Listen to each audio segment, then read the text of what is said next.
It thinks it's working. Or unless okay, 'cause that's it doesn't the... even have a force quit option. It's just quit.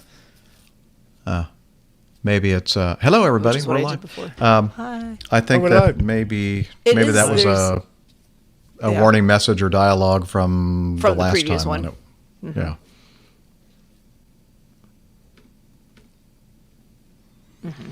Live. Hello, Mike and iHall Boxes. Vetland from Norway. Tim Van Ram. By the way, did we? Yeah, he knows that the package was sent. Yep. Thank you very much, Tim. Yeah, we've been in contact. Can you hear me all right? Yeah. Yes. Okay, I've got the volume set so low because both of you are so loud that I can't actually hear myself now. Typical Americans. Okay. Loud Americans. Loud. Yeah. Loud. And in your face. Oh. Okay. Okay. Yes, it definitely changed the format of all of Evernote. Oh, for God's Isn't sake. that nice and convenient? How do I just get to the books? Probably go to shortcuts and then it should have I the found it. notebooks I got it. listed there. Yeah, I do know how to use it. It just changed everything. Okay. That's all. Yeah, it's just Changed the- I don't know, the formatting and the splash page or whatever has all this junk on it I don't want to see. I don't know. I guess somebody likes that. No, I don't. I'm not sure who. It could literally just be like very basic, and I would be happy. Yeah. I think that they think that if they don't keep up, with the kids, what they like, then they're going to be going out of business. Why did all my news disappear though? I don't know. We are having some Okay. minor issues with the application that we use for our notes and talking about stuff. Just me though, yeah. Well, okay, just stuff. No, I'm the only one having issues with the application. Is that correct? I'm having Yes. issues with XR, but don't worry about that. Different application. It's now beach balling me, and I can't even get into the iOS. To force quit. I can now. Force quit. Die, you horrible thing. We're all having technical issues today for some Different. reason. We're I having don't- different technical Yeah. issues. Oh, it's not there. There it is. XR not responding. Little teacher. Yeah. Yeah, force quit. I can hear you on clean feed, Liz. Oh, Liz has made it back. Uh-huh. Well done, Liz. Yeah, but she's still waiting for a call that she has to take. Ah. But she's watching us, so what'd you say, Liz? Okay. She's here for now, and then when they call, she'll have to back out. Okay. So I guess that means we need to keep track of our time, just in case she's distracted. Okay. Wilco. Oh, here, I'm going to do a check on the microphone directly to you. Can you hear me through clean feed? Okay, excellent. All right. A little bit different setup. Surprise.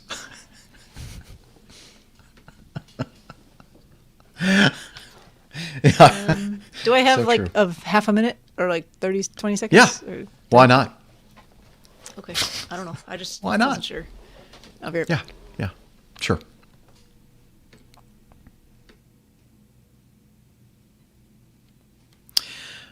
Okay, I think she took her earbuds out. Now we can talk about stuff. What is up with that girl, huh? What is to say, though? She's lovely. We love Steph.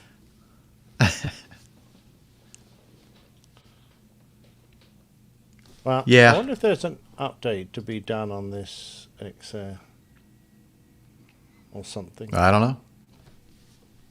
I think a good shutting down the entire computer and okay, Done that. and shutting down the XR for a while Done and that. then restarting everything. You've done that? Yeah, been through all that. No. Well, I don't know. No, neither do I. There might be a new firmware update. And you've probably done firmware updates before. Not on this thing, but Yeah. Probably this is not the ideal time to worry about it. It's No, working, no, no, no. so- Don't do that. Don't do that. Yeah. Okay. I'm going to.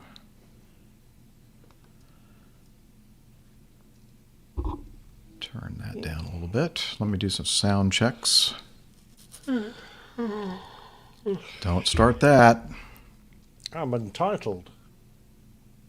No, you're not. You are entitled, but we weren't talking about your personality flaws. Oh, Yeah. You do. Yeah, you kind of are entitled. cheeky doctor. Burn, Sorry. Liz is saying. Burn. Sorry. Sometimes I don't know where these things come from in my brain. I'm just, There's a line there, like, Steph. Say that. Say that. There's a line Yeah, there. I know. Keep it to CrossFit yourself. just- Okay, let's see if we can hear Roger. Roger? Roger! You're listening to the Airline Pilot Guy Show. How's that volume? A little loud for me, but it's okay. Yeah, you're Okay. all very loud, but that's okay. Okay, well, I can turn myself No, down. it's Usually all I'm the right. one it's like you can't hear me. No, it's fine. Of course, that's in a different setup. Let me go. Relax. Let me go I'm okay. I'm coping. How about now? How am I sounding now? Oh, a little quieter. That sounds a little better. Okay. I can turn myself Is that up still a bit okay, now. Liz? Okay, good. All right. Let me go back over here to this and adjust the sound a little bit on Roger. You're listening to the Airline Pilot Guy Show. The view from our side of the cockpit door. Is that better? That It's a was little louder. better. Still loud. Yeah. It's not louder. I turned it down. I didn't notice much of a difference, but I think I was just ready for it this time. I don't think you did as well. I think you turned it up. Oh, you want me to turn it up? Okay. Ah! I didn't do anything. You're such an actress. Let's see here. Oh no. Let me check it again. See if this did anything. You're listening to the Airline Pilot Guy Show. The view from our side of the cockpit door. Oh, I I've actually remembered. did something. That Who sounded do I good. need to thank this for? Jeff Jett, yes. the guy that has his own coffee roastery out in the Seattle Tacoma area. Excellent. Thank you. Jet Fuel Java, Jett Fuel, because his last name is Jett, Jet. Jeff Jet Fuel Java, Seattle, Tacoma, Washington. I think Tacoma actually. Jeff from Jet Fuel. Java in Tacoma, Washington. I'm not going to say Tacoma, Washington. Well, okay, fine. I'll say it. Tacoma, Washington. Ow! See, Stop it! Stop it! Did you get new hearing aids? Tacoma, Washington. I didn't turn anything. I just yelled. You just cleared all the wax out of my ears. Well, there's your That's good. problem. It was just kind of muting everything for you. It was doing a fine job of keeping Jeff under control, but now ow. Sorry. Yeah, no, she has a hard out, so to speak. At let's see, let me try that again. Hello, can you hear me? She Yeah. has a hard out That's what she said. at 7:00. Those are very nice masks for winter time. Oh, careful with your glasses. Yeah, I know. It's the only problem. Question mark. Why do my ears go all floppy? Well, I mean, everyone else's ears, I look who wear a mask. No, they mine look do like too. Ears. Do they? Mm-hmm. Mine just like go. Which is why I made that headband that I wore for a very long time. And then I found masks that have longer ear loops, and those are my faves. Yeah, and don't tug at you so long or so much. Well, the trouble is need- that the loose ones, the ones that don't pull my ears and make me look like some idiot comedy bloke, they don't the kid fit from to Mad my face. TV, or from when Mad they're Comes. Yeah, that's right. Edward E. They fit my Newman or face. whatever. Alfred E. Newman. Thank you, Liz. All right. Yeah. Okay, let me see if I have. Evernote. And We'll just make go you to- one of those stylish headbands with the buttons on it, Nick. You can wear that with your masks. That'd be lovely. Hey, have you seen that there's that bloke that used to do a podcast in the chat room? I noticed. Apparently he's a sailor now. Yes. Or at least I- every time he attends the live chat, he is. Yeah, he pretends to be a sailor. Well, Oh, thank you. he's obviously been hanging around port too long. Did you? What is it? I don't have it. Dang it. Oh well, I can't play my sound clip, Liz. Or maybe I can. So, what did you say about the sailor in the chat room? No, I prefer Siemens. Ah, gotcha. I understand. Okay. She's getting her call. Good. Now we can start, Okay. and she won't be watching over us. Right. Really quick, Oh. we can do all sorts of things before she gets back on. Oh wait, what's going on? Oh, she did something with our clean feed thing, and she got like 3 times louder, and I could like almost hear the person on the other end of her call. Oh, jeez. So I'm thinking, wow, that's not going to work. Oh, she actually left clean feed. Okay, that's fine. Be that way. All right. Go back to this, and I'm going to turn this off.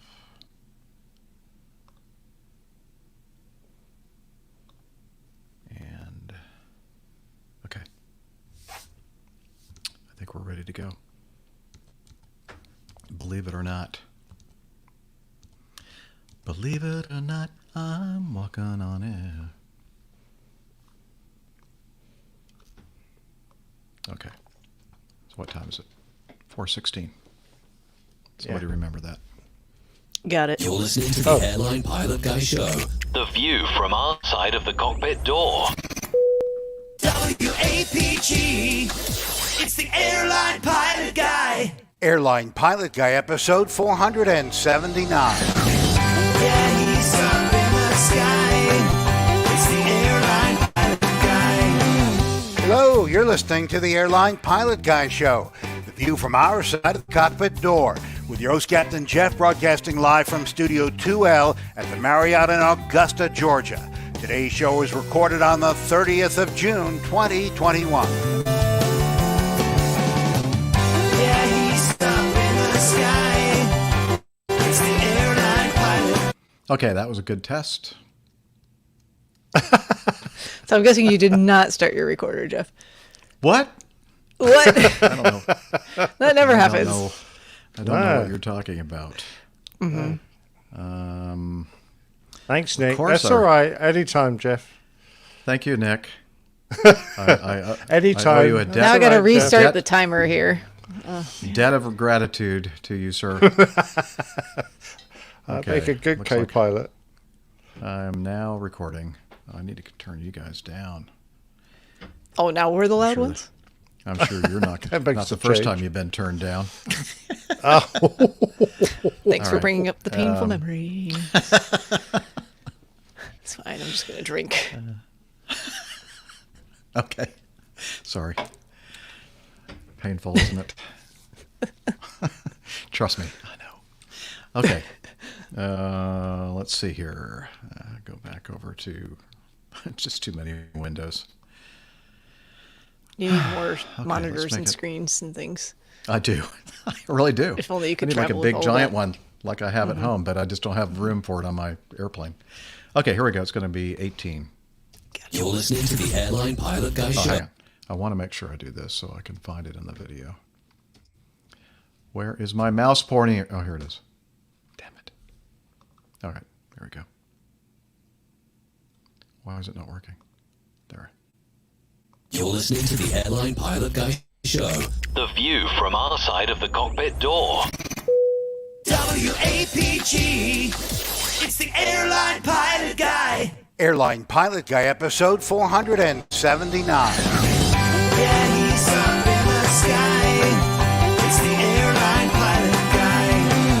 Hello, you're listening to the Airline Pilot Guy Show, the View from our side of the cockpit door, with your host, Captain Jeff, broadcasting live from Studio 2L at the Marriott in Augusta, Georgia. Today's show was recorded on the 30th of June, 2021. Yeah, he's up in the sky. It's the airline pilot guy. The true light and he's flying by. With the airline pilot guy.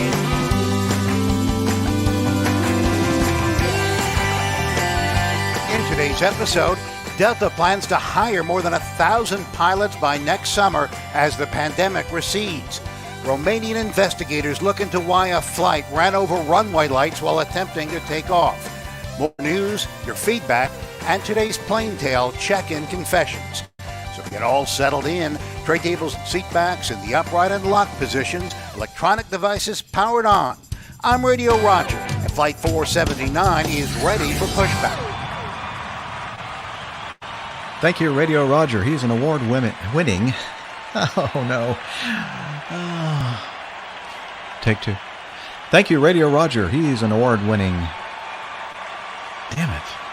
Here we go again. That was Radio Roger Stern in New York. No, that's not it either. Oh, crap. Thank you. I mean, Should we take we it could from just- the top? or just like, entertain the troops here for a minute and be like, see you tomorrow. I don't know. Whatever. Yeah, we're going to try this again tomorrow. Get a good night's sleep. Regroup, Yeah. refocus. I had some tech issues,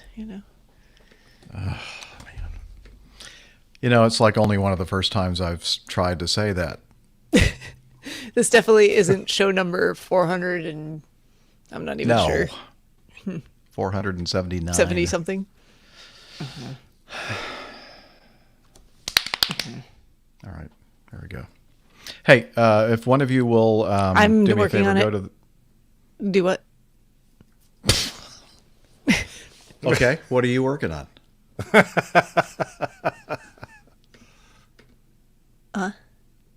What are you working on? I was getting the link for people. Oh, in okay. That Facebook. was not what I was going to ask Okay. you, but that's cool. Yeah. Oh, just go to airlinepilotguy.com I know, I was just gonna get them the link. YouTube. They're on, well, they're on like their mobile device or Facebook or something. So Yeah, but you can get our website on YouTube, and you just click the thing, and it takes you to the YouTube channel. I know. That's okay. Or I you can't could do it the copy way and you're paste doing it it. anyway. Hold on. Why is that Okay. difficult? I'm thinking about Okay. just What were you thinking not about doing doing? Facebook anymore. Just do it YouTube. It's less complicated. If Liz were here, she could take care of that, but unfortunately, she's on that call. I think, you know what I think that call is that she's on? She's being interviewed to be a producer director for another podcast. Probably that plane safety podcast. Oh, yeah. Plane safety Yeah, podcast. yeah, but That's she'll it. only need to work once every couple of months. If she Well, I mean, that works sounds like a better deal, doesn't it? Yeah, it is a better deal. Probably the same pay.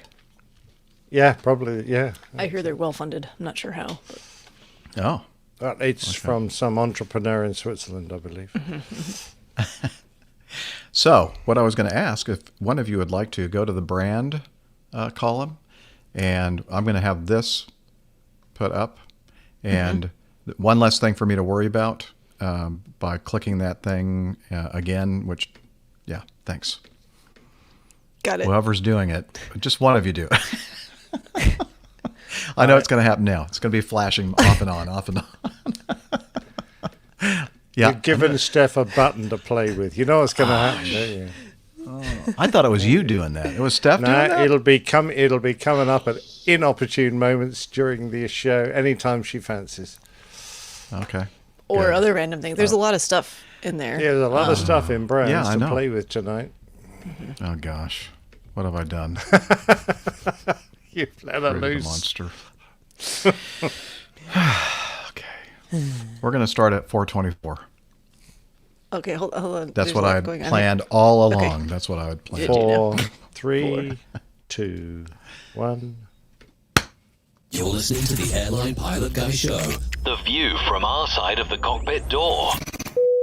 WAPG. It's the Airline Pilot Guy. Airline Pilot Guy, episode 479. Yeah, he's up in the sky.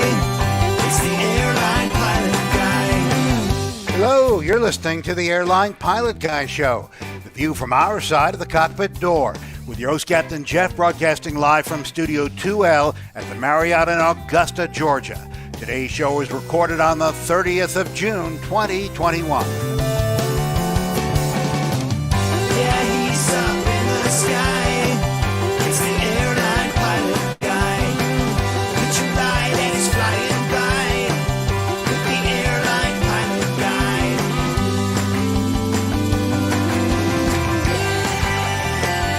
In today's episode, Delta plans to hire more than 1,000 pilots by next summer as the pandemic recedes.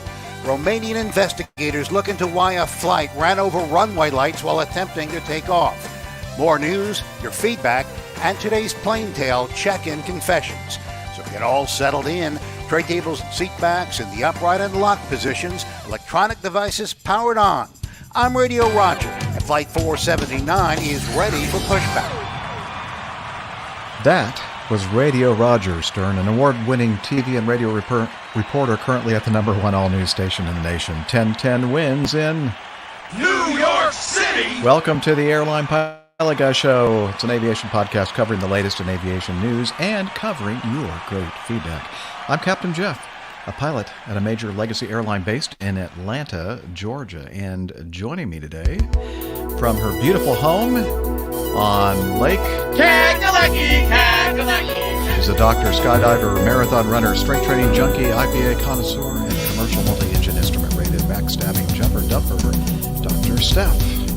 Hey, Captain Jeff. It is good to see you again. I've seen you a lot recently. That's You a good have. thing. Yes. And I'm so glad we do this with a live audience every week so they can see the shenanigans that happen during the recordings. But it's going to be a great I don't know show what you're tonight. talking I'm about. really looking forward to it. I'm just putting it out there for Not folks sure who what- don't watch it. You know, it's a tease. Like, come join us in the live chat room when we record these things. Again, I have no idea what you're talking about. Continuing on with the next contestant from his studio in Hartford, Hereford, and Hampshire. one of those places. He's a professional photographer, former RAF, RAAF fighter pilot, retired Airbus A330, A340 captain for Virgin Atlantic. Retard. It's Captain Nick. Well, you got that timing right. Damn. It's the 30th of June. We're exactly halfway through the year, aren't we? Retard. If you say so. I don't know. I'm I just don't- getting, I think, just thinking well, that. it's whatever, 365 divided by 2, and then whatever day that happens to be. Oh, okay. All right. Might Steph. be today. That's tough. It could be. Could be halfway through. It's awfully dang close. That's what I'll say. Anyway, you know what we should probably do before we just mess up anything else? We should probably do the news. Good idea.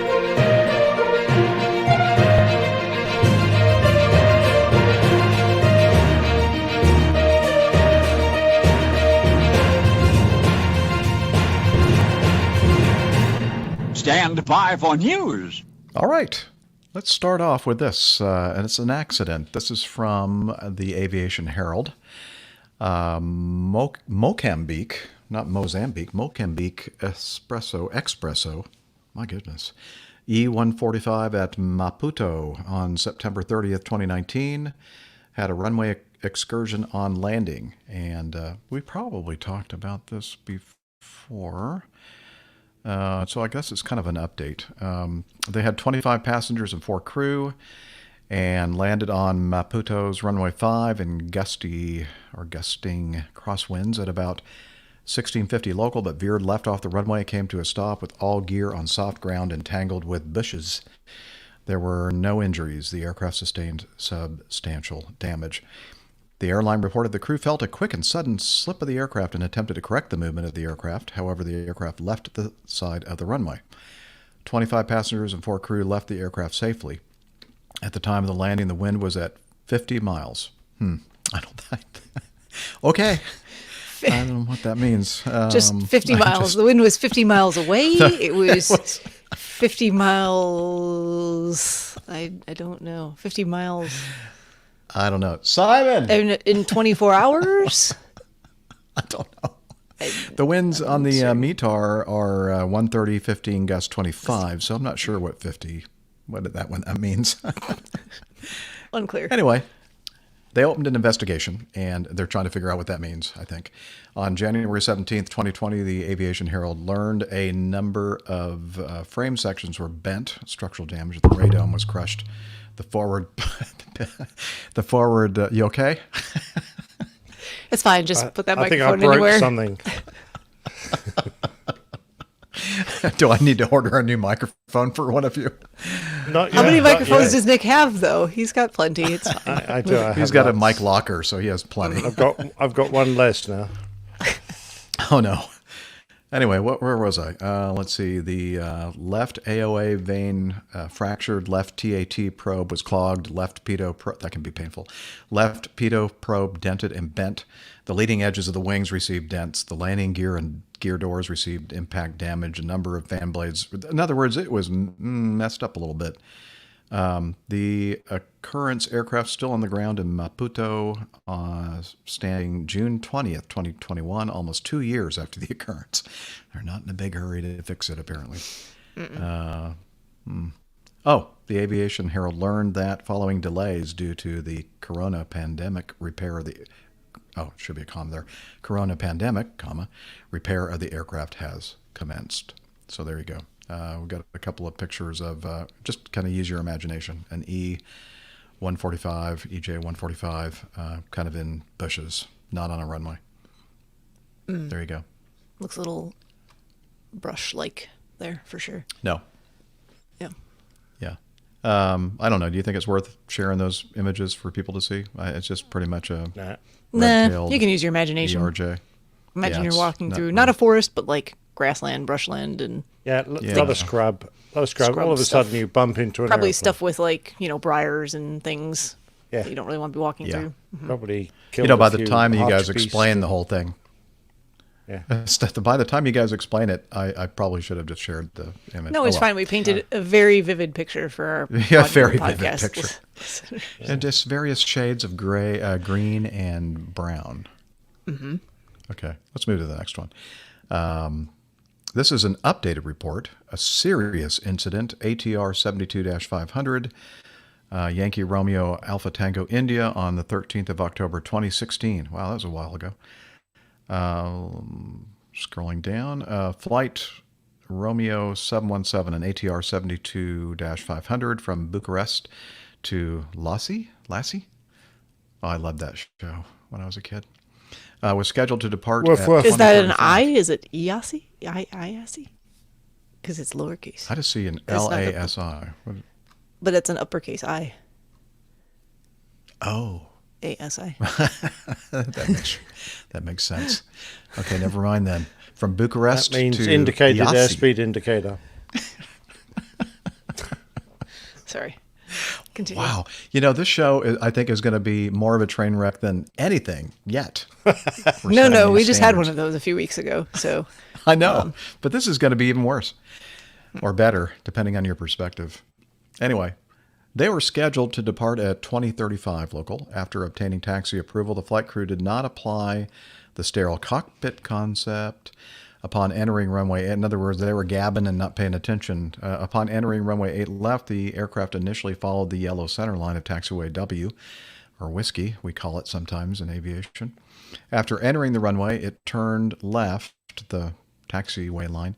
The airplane. After entering the runway, it turned left, leaving the yellow line, then turned right and aligned with the direction of the runway right edge lights. I think they thought it was the center line lights again. I'm just going to say, they're basically taking a high-speed turn-off onto the runway, aren't they? Except they're Yes. going back down at the runway. They turn left because obviously it arrives at the runway at a gentle angle, and then they turn right to line up on the wrong spot. But they must have crossed that yellow taxiway line again to get to where they started the takeoff. Didn't they notice it? No, Apparently they were not, chit-chatting. because they were distracted. They're catching up on their gossip. Yeah. Probably some union Important talk. things. You know. Yeah. I was going to say, You know, catching up Or on their, pilots. Yeah, they're talking about their pensions. Or, they may have been talking about, like, the cute flight attendant in the back or something. I don't know. Well, one of the Anyway. flight crew was a lady, I think. So, oh well, that Well, doesn't okay, then actually. maybe she was... Well, it doesn't Yeah. really matter. The cute flight attendant in the back could be Yeah, exactly It's right. just- Could be a chap. open to interpretation. That's true. I didn't say it was a female flight attendant. Nick, you stereotypical boob. Yeah, Okay, I know, that's me. That's me all through and through. Sorry. I don't know what's into me right now. Anyway, the aircraft initiated takeoff.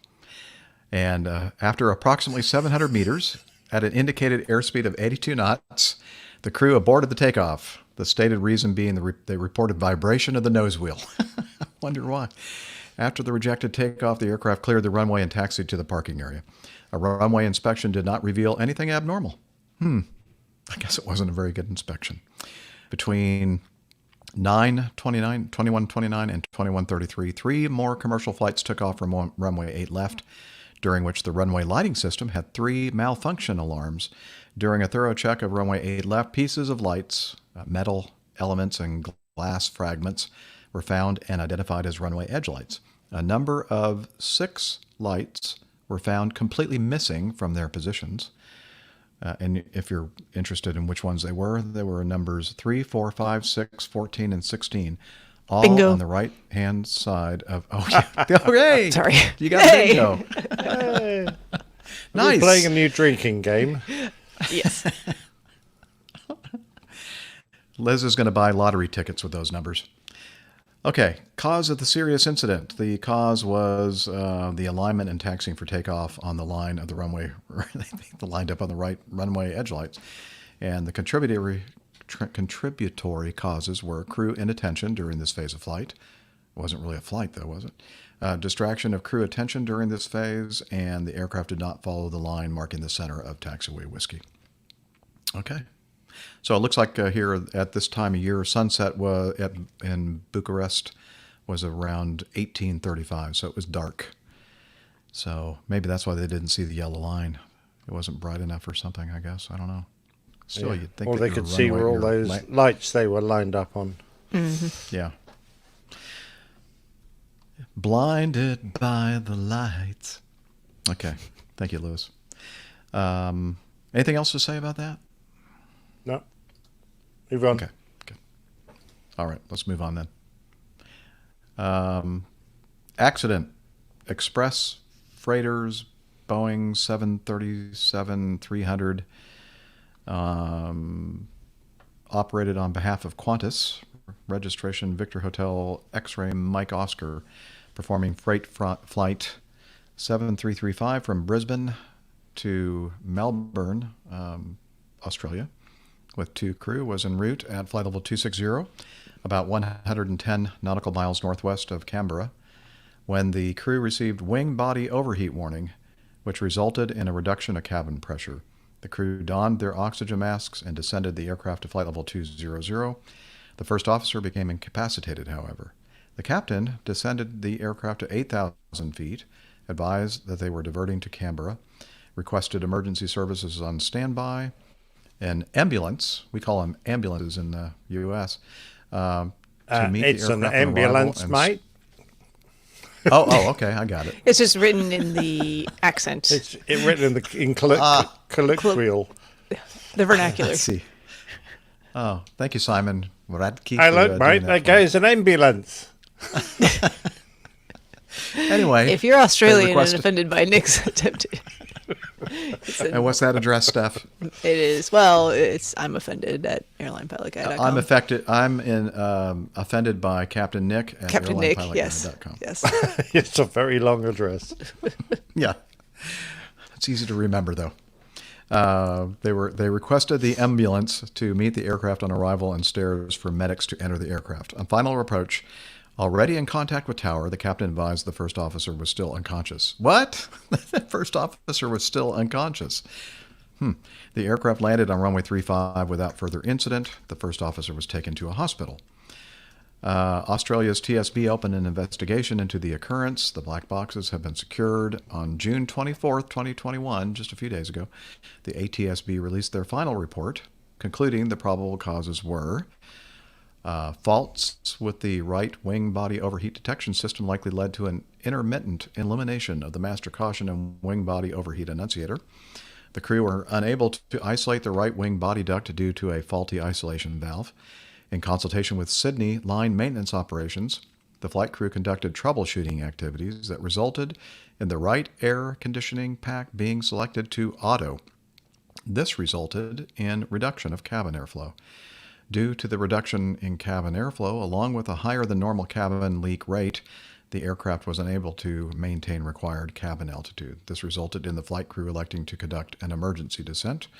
During the descent, the captain selected the emergency setting on the oxygen mask, resulting in an inhalation of pressurized oxygen. This caused a gagging reflex, leading to a temporary incapacitation. Throughout the diversion and landing, the first officer experienced incapacitating symptoms consistent with hyperventilation from a heightened state of anxiety, and was just very scared, leading the captain to declare the first officer incapacitated. Now, that one was the, Liz is asking a question to clarify. The captain is the one that was gagging. The first officer was hyperventilating. So we had all kinds of physiological issues going on here. Other findings post-occurrence? I'm confused as to why the first officer was still unconscious, though, at 8,000 feet. I don't know. You do tell us about hyperventilation. I mean, is it supposed to, the effects? If he was still hyperventilating, but if he's unconscious, then things kind of reset, and you shouldn't continue to hyperventilate. How do you hyperventilate when you're unconscious? That exactly. doesn't seem That's like my it's point. Possible. Well, yeah, you don't. But when you come round again, Then you hyperventilate again. You start and again. You can go right back. It just again. starts the cycle all over again. Yeah, I guess. Just go into It's repetitive. a vicious cycle.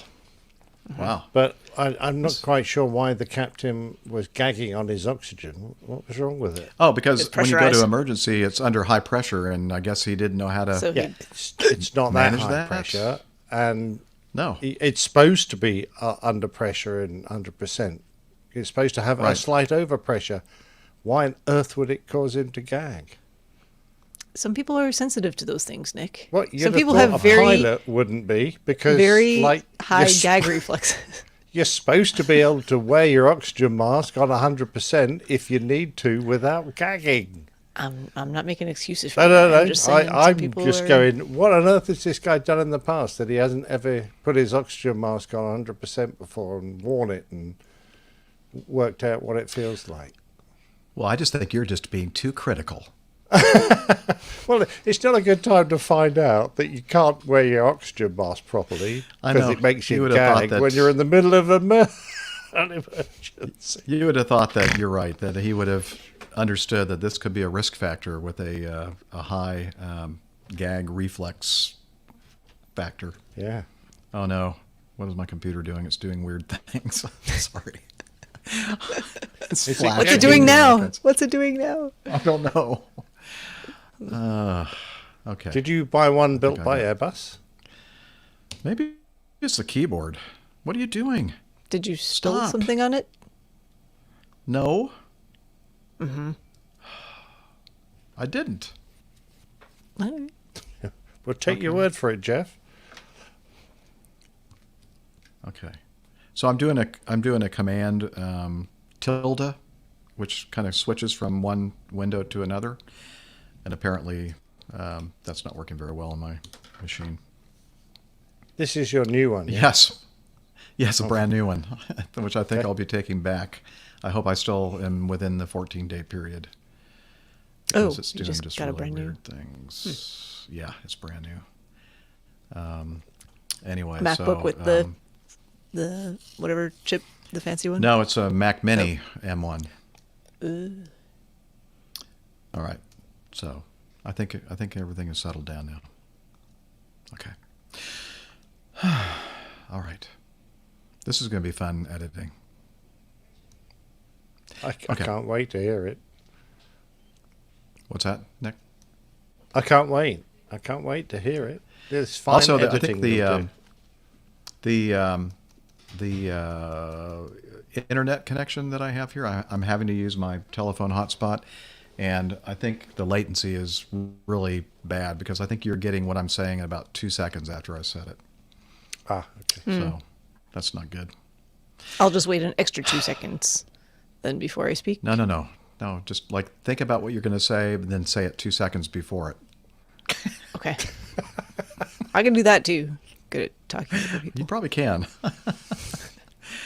Okay, where was I? Yeah, so we were talking about the gagging reflex. That just seems kind of weird to me, and I don't know. That's what she said. But what else? Yeah, the high pressure oxygen when you go to emergency on your demand oxygen system. It's not something that is hard to overcome at all. And as Nick is pointing out, not quite sure why this person had. Maybe it was combined with the apprehension or anxiety that they were experiencing regarding the fact that the airplane was going unpressurized, whatever. The flight crew consulted the quick reference handbook and conducted the non-normal checklist when they first had that intermittent right wing box overheat annunciation, or wing body overheat annunciator. This procedure removed the bleed air pressure from the right wing bleed air duct by closing the isolation valve. That's good. Switching off the right air conditioning pack. That's good. And turning off the bleed air source from the right engine. Also good. Following the completion of the non-normal procedure, the right wing body overheat annunciator remained illuminated, and the master caution light continued to flicker. Additionally, the right wing body duct pressure gauge in the cockpit displayed a residual pressure of 14 pounds per square inch, indicating to the crew that the duct remained pressurized, despite that the system was isolated. The flight crew, concerned with the potential for leakage of high-temperature bleed air into the right wing, they contacted their Sydney line maintenance operations by VHF radio for technical assistance.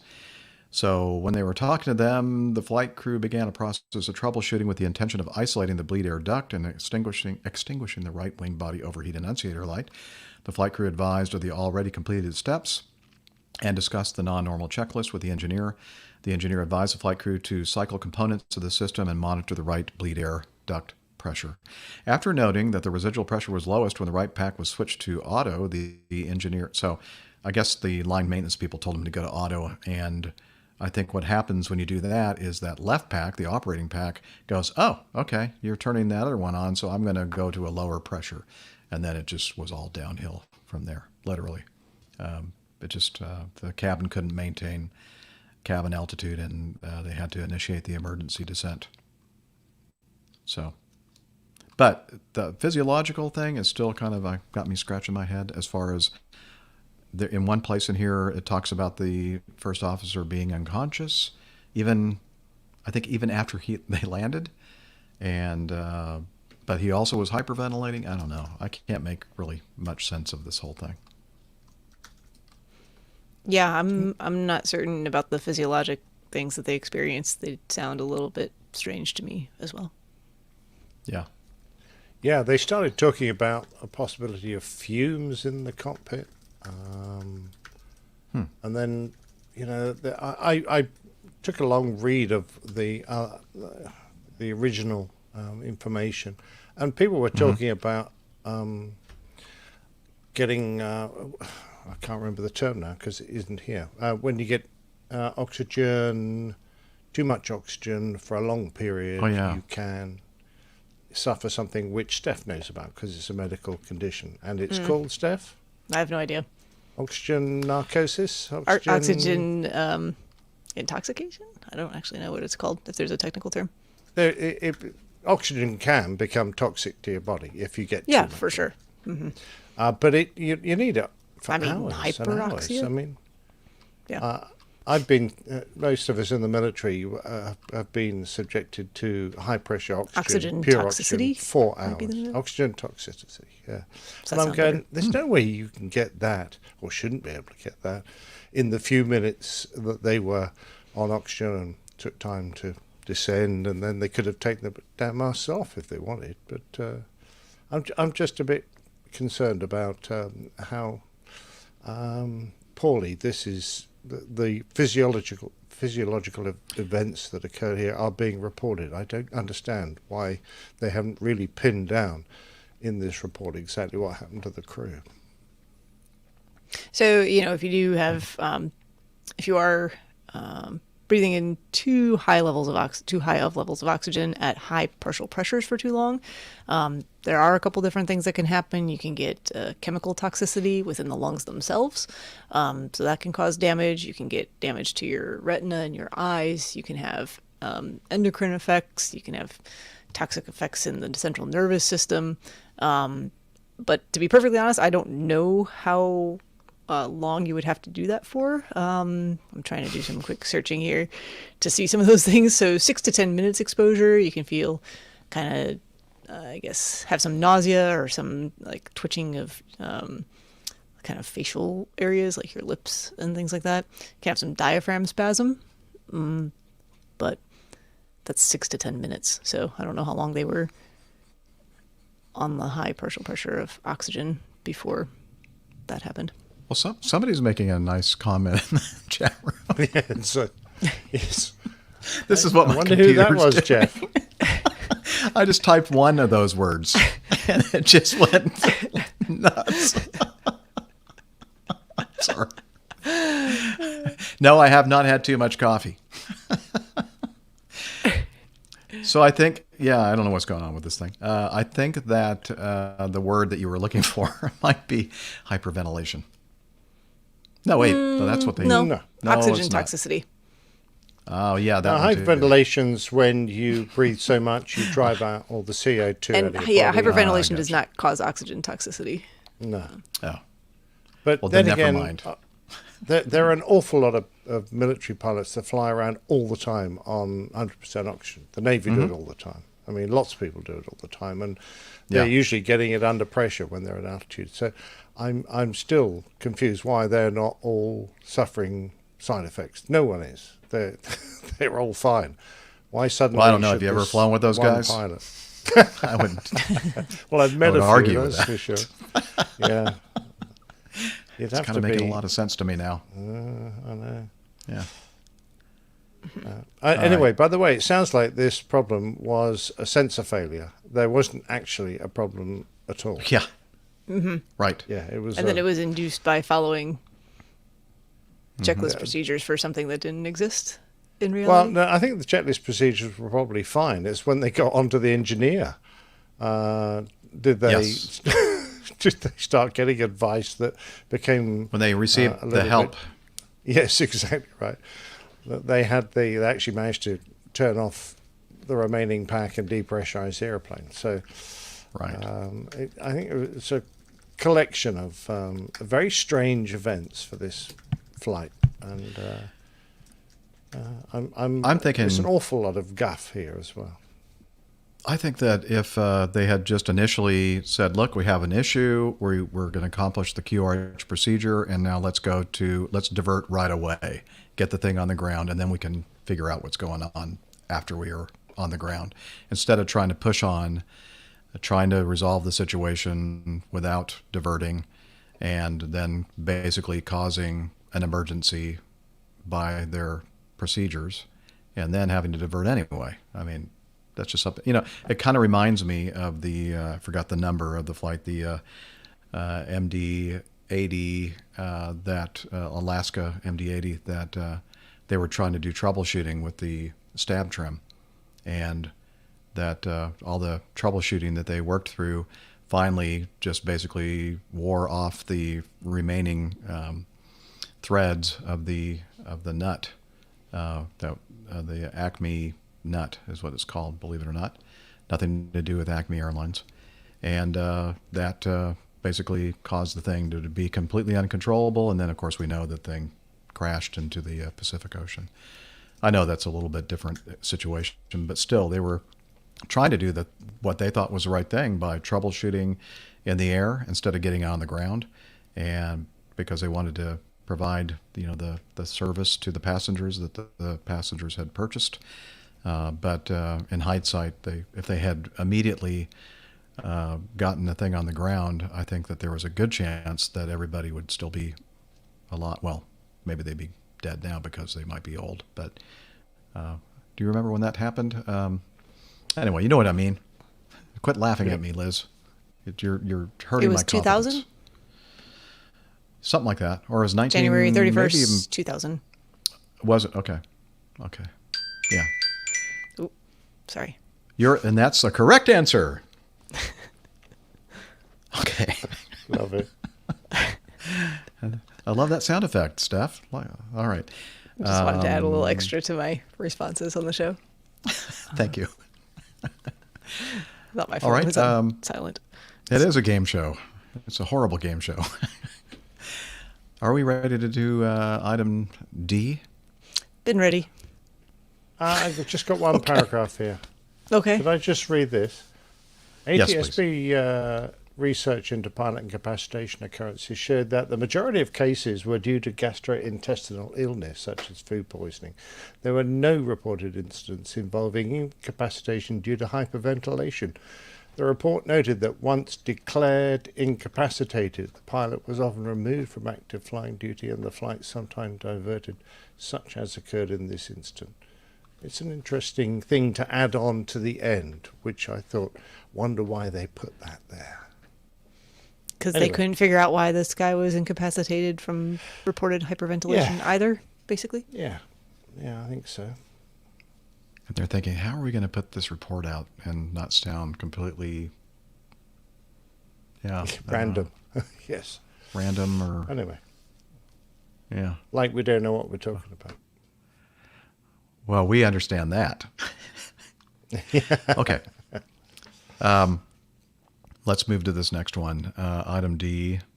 Delta announced just not long ago that they're going to hire more than 1,000 pilots as it plots its recovery.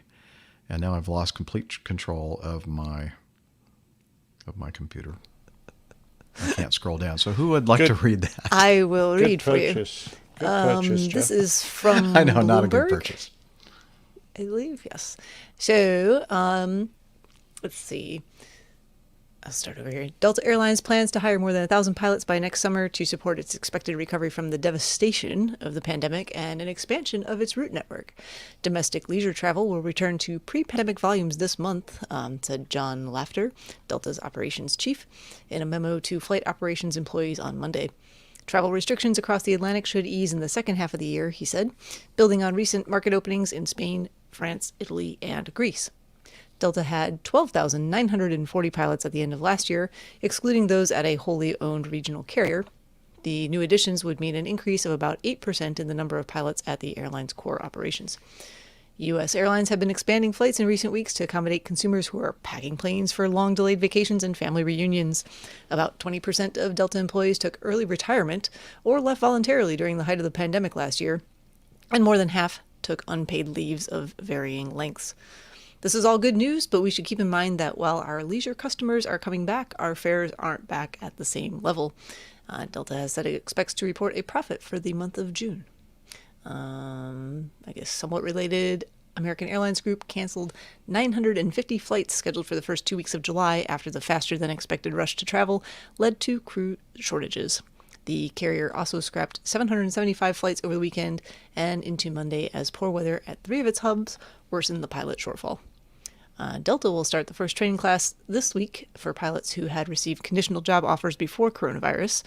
And the Atlanta-based airline also said it would add 13 crew schedulers and a supervisor. So, there you have it. There you have it. Also, I just heard driving to work yesterday morning that United has announced a huge order of aircraft, Boeing and Airbus. Huh? Several hundred aircraft. Boy. Yeah, Something- 290. Mm-hmm. Yeah. Is my signal like messed up? Your No, video no, is no, a okay. little Clear. choppy, but you sound fine.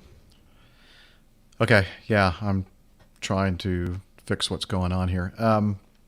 Yeah, they said they were gonna. They have put in an order for 290 airplanes, including like a 150 Boeing 737 Max, the bigger one, the Dash 10, and I think 50 of the smaller Dash 8, and some Airbus models as well. I think mostly 321s, if I'm not mistaken. And they also added that they were going to be hiring about 25,000 new employees to staff the increase in aircraft. I mean, they're fleet. basically going to turn over a large portion of their fleet. So they're trying to refresh and have things shiny and new. Shiny and new. Okay. Yeah, I think we talked about this a little bit back at the height of the pandemic last year. We were experiencing, especially here in the United States and other places in the world, we had talked for so long about this impending pilot shortage, and then air travel basically fell off everyone's radar completely when we weren't allowed to go anywhere, and really ill-advised to do so. But I think a lot of those actions that took place to allow airlines to survive and make it through that time in terms of, early retirements and furloughs and people voluntarily leaving, it's really just going to exacerbate that pilot shortage as we get back into the normal swing of things. Well, I'm sure that it was exacerbated partly because airlines were offering early redundancy. A lot of pilots were going, I'm close to retirement, I'm going to take jump it. now. They were good deals. Yeah. And I suspect that, some airlines may have lost 10, even 20% of their pilots who have no intention of coming back now. I think on top of that, too, you probably saw a reduction in flight training over that time frame. So you don't have people waiting in the wings to fill these class dates that are going to be opening up. Yep. So, For sure. going to be interesting. Yep. But having flown relatively recently, I mean, at least here in Charlotte, walking through the airport, things look very normal in terms of passenger volume and, people back in the airport. So we'll see. Yeah. But haven't you said that that particular airline? Yeah, it's been... Yeah, the latency is horrible here. Sorry. Go ahead. That airline at your Charlotte hub has pretty much been operating almost as normal for the entire pandemic, right? I wouldn't say as normal. I think they've they weren't doing a lot of things that other airlines were doing in terms of blocking middle seats or reducing volume on specific flights, but schedules were definitely reduced. Okay. And they were the ones that had to cancel all those flights the other weekend when, we don't have enough crew to staff these flights. Yeah, and they're not the only ones that were having that issue. So, anyway, it's good news here in the U.S. Anyway. Things are really picking up, and I really wish that a lot of the folks that we know that are pilots over there in the UK and Europe who have lost their jobs and are waiting for everything to come back there.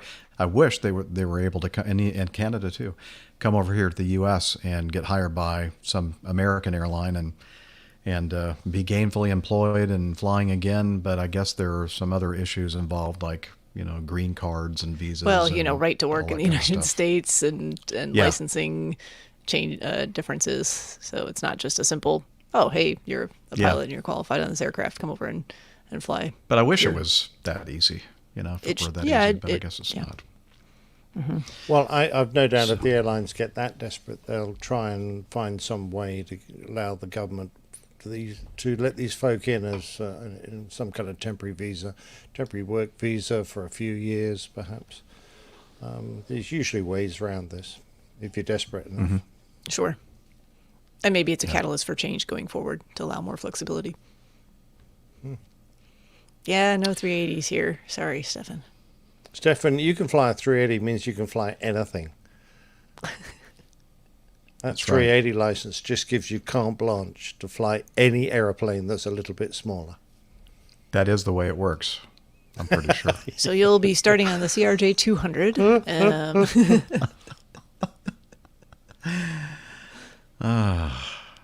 All right.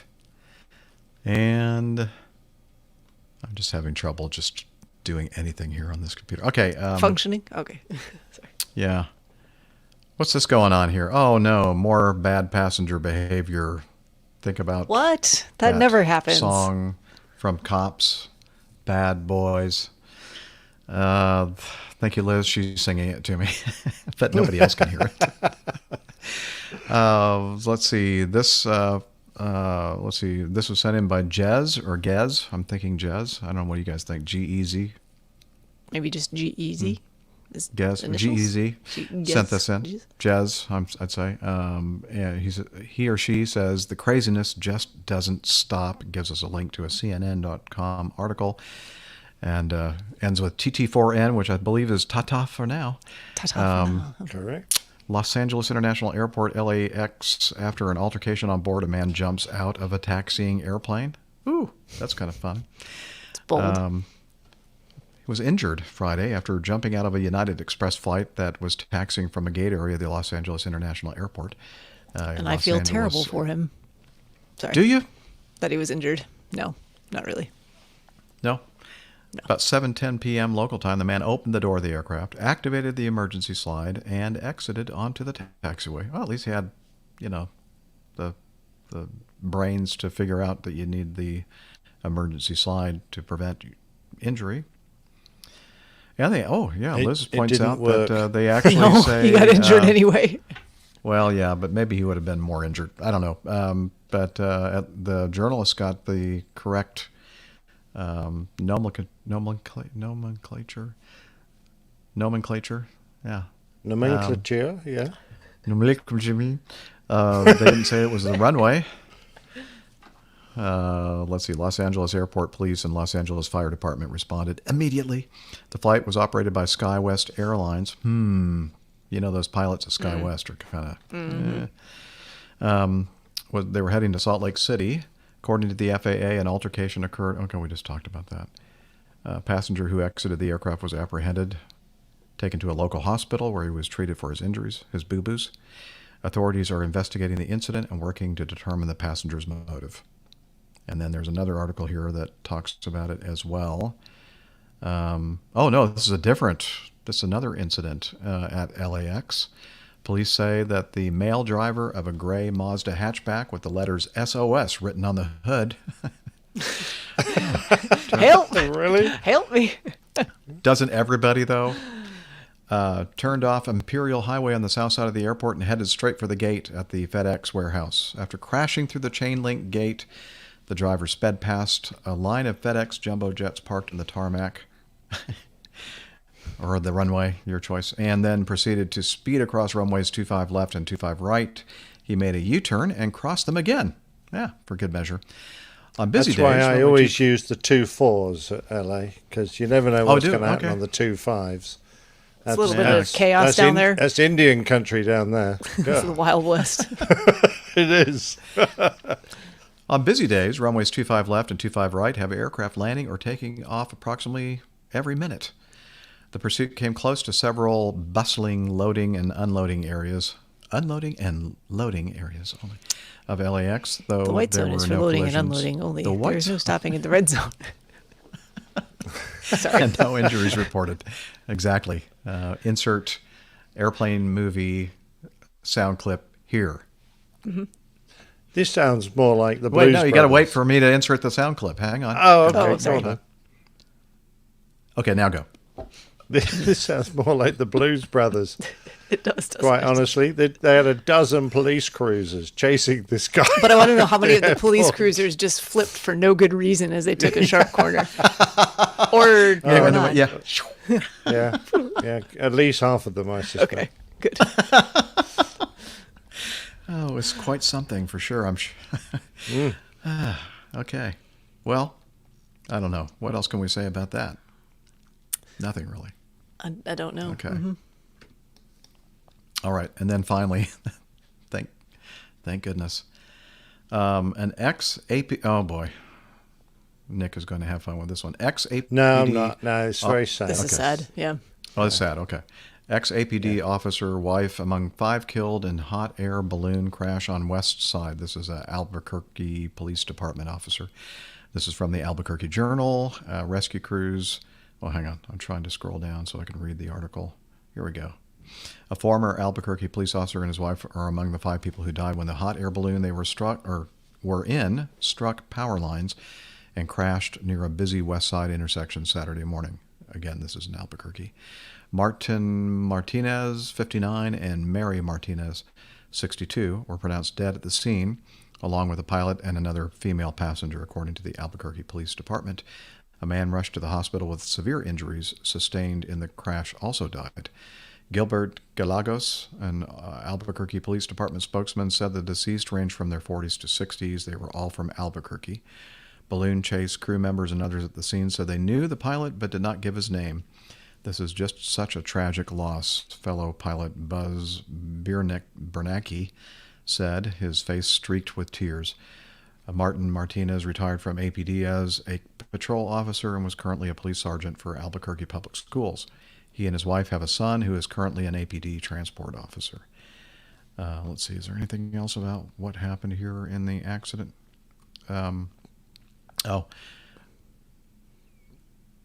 Okay, this news report was soon after the accident, but there is a statement here that says the balloon envelope was found at a separate location south of the incident. The cause of the crash is unknown. Looks like the balloon gondola had fallen 100 feet to the ground after striking the power lines. Yeah, that's not good. That's How really tragic. high are the power lines over there in the States? They Some of them are big, pretty yeah. high. Well, Yeah, some of them probably have like- to be very high. About 2,000 feet, I'm thinking. No, I'm just kidding. Not that high. No, not that high. That they I'm trying to think have about the high in really Texas, but tall, not like here. high tension power lines. Are those 100 feet Yeah, high sometimes? probably. Yeah. Yeah. Because it sounds like there was a separation of the basket from the Yeah, the that's what they're. balloon. The basket came down its own, and then like, there's a picture of the balloon. Just looks like it's completely emptied and just streaming down. And the fluttering basket looks down. like it came down someplace completely different Yeah. based on the pictures. Very sad. Yeah. For all the Very jokes sad. that I make about ballooning, this you just don't want to see this sort of thing. No. Very sad. Not at all. Yep. All right. Well, if you're a balloonatic out there, be careful, okay? Watch out for those power lines. I'm Please sure do. there must have been some circumstance that caused that. I'm sure the pilot didn't purposely fly into them. No. Oh, I-Haul Boxes is making a good point. They must be that high for the electric airplane. Oh, that's true. The high they got to tension get them power up lines. way up there for the electric airplanes. Yeah, because they have those things connected. Yeah, good Yeah. one. What Good are they point. called? Pantheons or something? Pan something. I'm sure they have a Pantaloons? fancy name. No, that's different. You could connect your pantaloons to the electricity if you want, Jeff. Okay, I think I'll pass on that. Trying to find a way to get to this window to play the sound effect that I want to play right now. Oh, I finally got it to settle down. Okay, that's the news for this episode. Wasn't that nice? It was a little bit shambolic. Getting to know us. Getting to like us. Getting to hope you like us too. There's some extra words in there I have to insert. That's why it's so awkward. Well, it's one reason why it's so awkward. So this is the part of the show that if this is the first time that you've ever watched our show, We it's not usually apologize. this bad. It's like, I don't know. I've think lost it's going control pretty of well. my brand new computer that's not working right. And I'm not very happy about that. Getting to know us. Oh, where's Rick this week, Liz? Well, I thought you knew. Oh, you want me to tell the audience? Ah, I gotcha. Okay.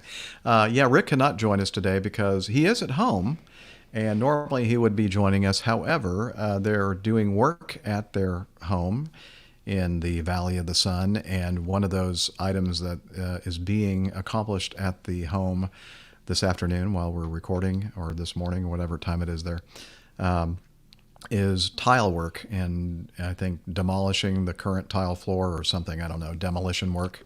jackhammering was mentioned. all kinds yeah. of noise. Yeah. So Sounds he said it's messy. probably not going to be, but in hindsight, I'm thinking it wouldn't have made much difference. We should have had him on anyway. It would just been, added to the whole chaos of this show. But, oh well, we miss you, Rick. Hopefully, no long guys up here on the 7th floor, Liz. So at least I got that going for me. So anyway, it's a part of the show where we talk about what we have been doing or what has happened to us individually during shows. And since the last one, not much. Let's see, Nick, you want to start? Because I'm going to be taking up a lot of time. Well, about the only thing that happened was I got a lovely cardboard box all the way from America. Hooray! Yay! Great excitement. Particularly since it managed to avoid any customs duty. So I was very grateful for that. Oh, really? So I meant to ask you about that. That's good. I'm No, glad we I did that. So valued I'm it gonna- at like $10. I'm going to put my mask on now because I got given a Sentimental value mask. only. Can you still hear me through my mask? Yes. Yes, unfortunately. Okay, well, this was a mask from Jeff, not Captain Jeff, but I'm going to take it off now because actually it smells very nicely of coffee. And it's a great mask from Jeff from Jet Fuel Java. These wonderful people that make great coffee. And the inside of it is lined with this lovely material that has coffee and pictures of coffee written on it. I'll just say And that the that was my outside- favorite winter mask because it's actually Yeah, it quite is. warm. Yes. It is warm. It's quite bulky, so it'll be very safe. And the outside, on my case, it's covered in F-18s. So thank you very much indeed. Yeah. F-18 fighters all over the outside. I love that. That was great. I think his girlfriend was the one that made those for us. Oh, she did a great job. They're very sturdy. I appreciate that. The other thing in my little present was an aeroplane ice maker. And I will show you a picture, but it's actually quite hard. I have got ice cubes in the shape of aeroplanes now. They're actually Airbuses, because Airbuses are very cool. Boom. Are they now? Yes. Oh, I get it. And yeah. Oh, well done, Jeff. You caught up at last. Jeff's about 14 seconds behind, so you're just going to have to like pause and wait. It's just and then there will be a almost snarky unworkable. response. Almost unworkable. Not quite, Right though. now. And a little gift from Tim. Is Tim in the chat room tonight? I don't I see don't know if him. Tim's here today or Tim not. Van I think he Ram? is. Okay, anyway, Tim, thanks, are you Tim. there? I've Raise your already hand, please. independently thanked Tim for a collection of hats. So pretty random, but very welcome nevertheless. So I've got a few extra baseball hats now to wear should I ever buy a retriever, or if I ever change my name to Steve. Thank you very much. That'll mean something to Tim. Yes. Quite. Yeah, Well, so- we liked referring to you as Steve. Steve. Yeah, you can. If you want. Yeah, I'll be Steve from now. Yeah, you don't have to call me Steve McQueen though, but that's fine. So Tim is here. appreciate that, and thank you, Tim, in person, and thank you very much indeed, Jeff, for arranging the transfer of those little gifts across. And It was my pleasure. that's right. You just missed one thing out, which I know is still sitting in Atlanta, but there you go. Life's like that. Yeah. Yeah. At least one thing. Anyway, but there's nothing much else happening in my life from here because it's all that I can do to whip the crew into shape to get them to contribute to Plain Tales. That has been a week's worth of drama. So I won't ever I be was doing busy. that again. I have a good excuse, which unfortunately I'm not going to completely elaborate on, but we will get to that in. Yeah, due course. apparently that good excuse lasts a whole week. So, which we I was know busy that's during not, the week. I was planning on having time, not yeah. during the week. No, you're just the classic It was very person traumatic who for her. Very traumatic. Left it till the last moment and then got overtaken by events. I understand. I feel this. seen. But I would just like to mention that part 2 of tonight's Plain Tale, which is happening next week, I'll need your input because you're the only one who hasn't written the second half of your input for part 2. It's okay because that extra time, that procrastination, I actually thought of better examples. Okay, well, I mostly have blocked them from my mind, but I will get that to you. Too late for part 1, but No. good. Part 1 was fine. Part Okay, 1 I had super. plenty of good candidates for, and I just picked one. All right. But part 2, I was struggling to think of. Well, now you thought of one, sooner rather than later would be much appreciated. That's it. This is Nick going over and out. I feel like I've been slapped on the wrist. Yeah, I think she's threw you under the bus right there. Mm-hmm. Oh well. Well, Steph, how have you been? Oh, I've been good. Never better. It's been a great week. When did we do this what happened to Nick? I don't know. But between him disappearing and like the very pronounced delay in your responses, it felt like I was alone there for a moment. I know. I figured that everything had just completely frozen on my machine. And I'm all by myself. I think it was last Wednesday that we were together in Charlotte. Yes. Is that right? Yes. Liz is saying yes. Okay. Yes, it was. Liz says obviously not memorable for you, Steph. No, it was. There's been, I don't know, the past week feels like it might have been an eternity, specifically the weekend. So yeah, what happened after that? So let me think. So Saturday there was Thursday. Thursday and Friday are not anything that I need to talk about. That was just regular work for me. Thursday was Tuesdays and Thursdays have become very busy days for me. Just full schedules. Keeps me out of trouble, so that's good. Friday I was hoping to be done a little bit early, but I really wasn't. And then I had to do some maintenance of certification questions for my board certification that were due by the end of the month, and I figured that was a good as time as any to get it done, which is why I did not do my Plain Tales homework that evening, Nick. And then Saturday, thanks. There was. I had so many excuses, including the dog ate my phone. Yeah. I threw all of them out there, just anything I could think of. Saturday, flying pretty much most of the day, so that was fun. We did, what did we do? I think there was some delay in getting started, so they flew some 182 loads, and I made a jump that day. I was trying to test out a different canopy because they had someone there with a canopy. New rigs. Canopy? It's funny. No thanks. Anyway, for those who know what I'm talking about, I was hoping to test out a different rig from my own with a different canopy in it, something that I was hoping to think about purchasing in the future, but other people were using them, but I did have a chance to make a jump, so that was fun. And then I did end up flying quite a bit Saturday afternoon and evening. And Sunday I flew in the morning. I think I flew 5 loads in the 182 because we had some lower ceilings, so we couldn't go to full altitude. And then actually went to Atlanta, and I think we're going to talk about that a little bit more in just a second. So I will pause my story there, and we will kind of tag team it, I think, when Jeff gets to that portion of his weekend, because it also involves Jeff. Yes. Okay. So let's see. I finished up my trip on Thursday, I believe, last week after we recorded in Charlotte on Wednesday, and it was relatively problem-free. And then I was off on Friday, I think. No, I was home. The heck, yeah. I think I was off, and I went back out on Friday. I'm so confused. Anyway, I picked up a green slip, which is Acme's way of getting overtime flying, and the green slip means that you get paid double pay. And it was nice and easy. It was one leg deadhead up to Louisville, Kentucky, and then spend the night up there. Next morning early, fly from Louisville to Atlanta, and then Atlanta to Jackson, Mississippi. Nice, easy peasy, short legs relatively.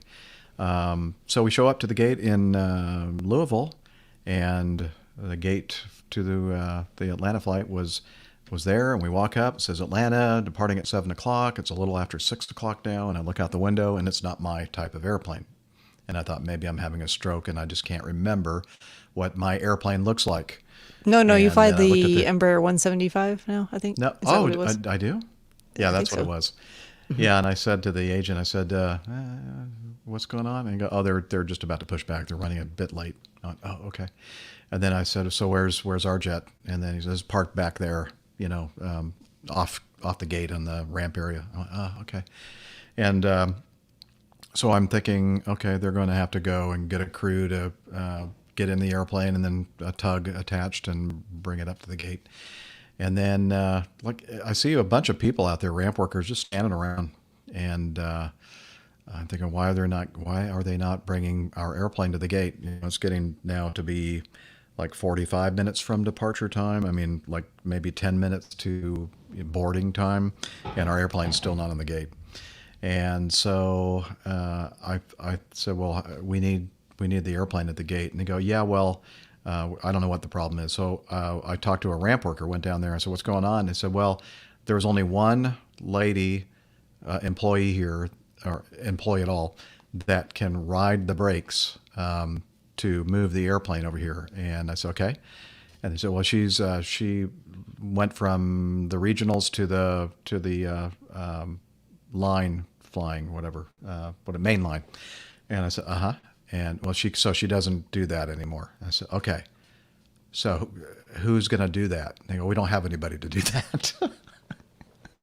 I went, okay. Can we do that? The pilots? I guess so. I went, okay. So I grabbed my iPad EFB, and the co-pilot and I walked onto the ramp, and we got rides on tugs way out to where the airplane was parked. And of course, it's completely dead. No power on it, nothing. It's been sitting overnight. So we had to do thankfully I brought my EFB with me so I could, have the instructions on how to do a battery start of the APU and all these different things. And miraculously, the thing started up with no issues. And so we got everything running enough to have the people connect the tug and pull it up to the gate. And then we finished all our pre-flight stuff. And anyway, just kind of like, who's in charge here? What does anybody ever think about these things? Don't you do this every night? Park these airplanes off gate? Has anybody thought of maybe training somebody to do this job? Because tomorrow, I mean, I'd really like to know what happened the next day, because they're going to have the same situation again with no one there. So I guess they're probably. We left on time, Liz. She was asking if we did. And yeah, I don't know. Well, maybe a minute or two late. This a contract bunch that do this, or no? These are employees of Acme. These are regular Acme employees. Yeah, bit of a worry that. Yeah, they were at home during the pandemic, I think, collecting their government checks, and that all ran out, so they had to go and actually go back to work. So, I don't know. That's unfair. I think most of those people there were probably there the entire time working hard, and I did get a little bit of information from one of the guys who was actually an employee of ours who was flying with us to Atlanta, and who is now at a different base. He said, I left here because of this kind of thing. And the people that are running this operation aren't very clever people. So, I probably shouldn't say that. But I work for Acme Airlines. Did I mention that? Okay. You've made that clear. Yes, we're all very much in agreement, Acme. Yeah, thank you. So hopefully they'll get their act together there. So we got to Atlanta, and then we prepared for our next flight to Jackson, Mississippi, and everything went relatively problem-free until we were on descent, approach, and in the very last phase of the approach to landing, just above 1,000 feet. And one of the things I do, and I think I've mentioned it on the show before, is I listen to multiple things on my interphone panel, a couple different radios, also to the cabin interphone. I listen to the PA system, all these different things. And the reason for that is because sometimes, and this proved to be the case in this situation, that's my first inkling that something might be happening in the cabin. Otherwise, because we're not looking out a window through the door, checking to see what's going on back there. And I hear this single chime, and that chime is the sound made when somebody like Steph is sitting in 1A and pushes the cabin flight attendant button, and it just goes ding. I think I actually 1,000 feet's plenty of time for another drink. I mean, I could drink it. It's exactly what that sounds like. So I hear. How did you do that, Steph? That's Actually, terrific. that's my phone again, ringtone. Steph, go ahead and push the button. Mm-hmm. Go ahead, reach up, push the button. Sorry. There you go. Brilliant. It doesn't work very well with this latency, sorry. Okay. Anyway, so I hear that, and I'm thinking, oh, I bet somebody's back there wants to go to the bathroom, and they just can't hold it or something. And then I'm thinking, I'm not going to worry about it. You know, we're continuing our landing approach, and then all of a sudden I hear another one. I'm thinking, dang it. And then I hear this communication over the PA. Is there a trained medical or whatever, qualified medical person on board? I'm thinking, uh-oh. And my first officer says, what? I said, something's happening back there. And then I get another chime from the flight attendant, and she says, actually, it sounds different than that on this airplane. And she said, we have a guy, or not a guy, she said a passenger in the back having a Seizure, wasn't Thank it? you, Lisa. Yeah, a seizure. And I said, okay. And she said, have emergency services meet us at the gate. And I said, okay, got it, taking care of it. So I just quickly popped off a radio call to Tower saying, hey, we have somebody in the back is experiencing some kind of a physiological incident. We need emergency services to meet us at the gate. And we just continued our landing. And I just told my co-pilot, just make it nice and smooth and, you know, as you can for the landing, and easy on the brakes, get her down. And because there's something really serious happening in the back, and we don't have time to do a go around. And I didn't say all this, but that's what I'm thinking. Not time to do a go around and try to figure out what's happening and everything else. I think time was of essence here. And so got it on the ground, and then I taxied back to the gate at Southwest taxi speed times 2 or 3. People that know me and who have actually ridden on any of the flights that I've operated already know that I like to taxi kind of fast because I'm a Southwest Airlines wannabe. But I taxi even faster than almost I was comfortable with. But we got to the gate very quickly. Emergency services were getting to the gate about the same time we were. And so I told everybody to stay in their seats, allow the emergency medical people to get on the airplane and get back to, of course, this passenger's way in the back. At this point, we still don't know. The airline still doesn't know if this is a male or female passenger, or what age or anything. And she was great. She was like on the PA telling the rather new flight attendant in the back, okay, open up the overhead bin, get the emergency medical kit out, get the, what is it called again? Yes, that thing. AED. Oh, nobody can hear you, Liz. The AED. I can hear you. Yes, the AED.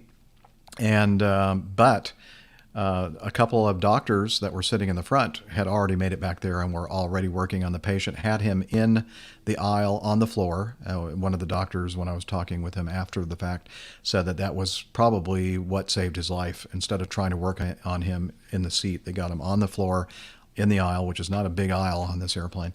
And we're starting chest compression, CPR, all that kind of stuff. And I said, well, did you use the AED? And they said, no, we didn't have time. And I said, oh. Probably just meaning that by the time the emergency services were on the plane, they were able to just transfer him because that's, you know. Well, no, they said that they didn't have time to use our defibrillator right. thing. No, that's what I mean is that they were. You don't have to wait for them to do it because it's something that I think anybody can use back there. Yeah, right? Absolutely. I mean, you would do it as quickly as possible, but what I infer from that, it just means that in the time of things, it didn't get to them before emergency services actually did by the time you were on the ground. And at the gate. No, that's not what he was saying. He said that they were doing CPR at the time. No, this is all before we even got to the gate. Yeah, but you have one on the plane. Yeah. An I AED. think we're miscommunicating here. I think we are here or something. So because even though you're doing CPR, you're still going to be putting the AED on the patient. But they didn't. While CPR is in progress. So that's why I'm inferring that maybe perhaps there was a timing issue there, which is what he meant. Right. Because you can't bring someone back from fibrillation just doing CPR. You've got to shock them back out of they didn't. fibrillation. They didn't shock Well, them. you can. No, you can. Really? You can have you can have return of spontaneous circulation with just regular CPR for sure. Okay. I didn't know that was a thing. Absolutely. Yeah. And he said, I said, I said, so was he gone? He said he was gone. He was dead. And they brought him back. And so I thought, oh, good job. I'm really happy because if somebody dies on the flight, then I have a heck of a lot of paperwork to do. So, well, I'm sorry, that didn't sound compassionate at all, did it? I was trying to be funny, but it didn't sound that way. Sorry. Anywho, the passenger survived, and not only that, and when the emergency services people got on the airplane, when we arrived at the gate, they tried to carry him off because they couldn't really get the gurney through the aisle back to the back of the airplane, and they were going to try to use an aisle chair or something like that. He walked off the airplane, and then when they got outside the front door of the airplane, they tried to get him to sit in a wheelchair, and he said, no, I'll walk. And they couldn't convince him to get in the wheelchair. And so he walked up the jetway and into the terminal. I mean, he just had a heart attack. He just basically sort of died there and got brought back to life. So I'm thinking to myself that maybe this guy, maybe this is not the first time that he's experienced this. He probably thought, this has happened a couple times before. So, yeah, that's cool.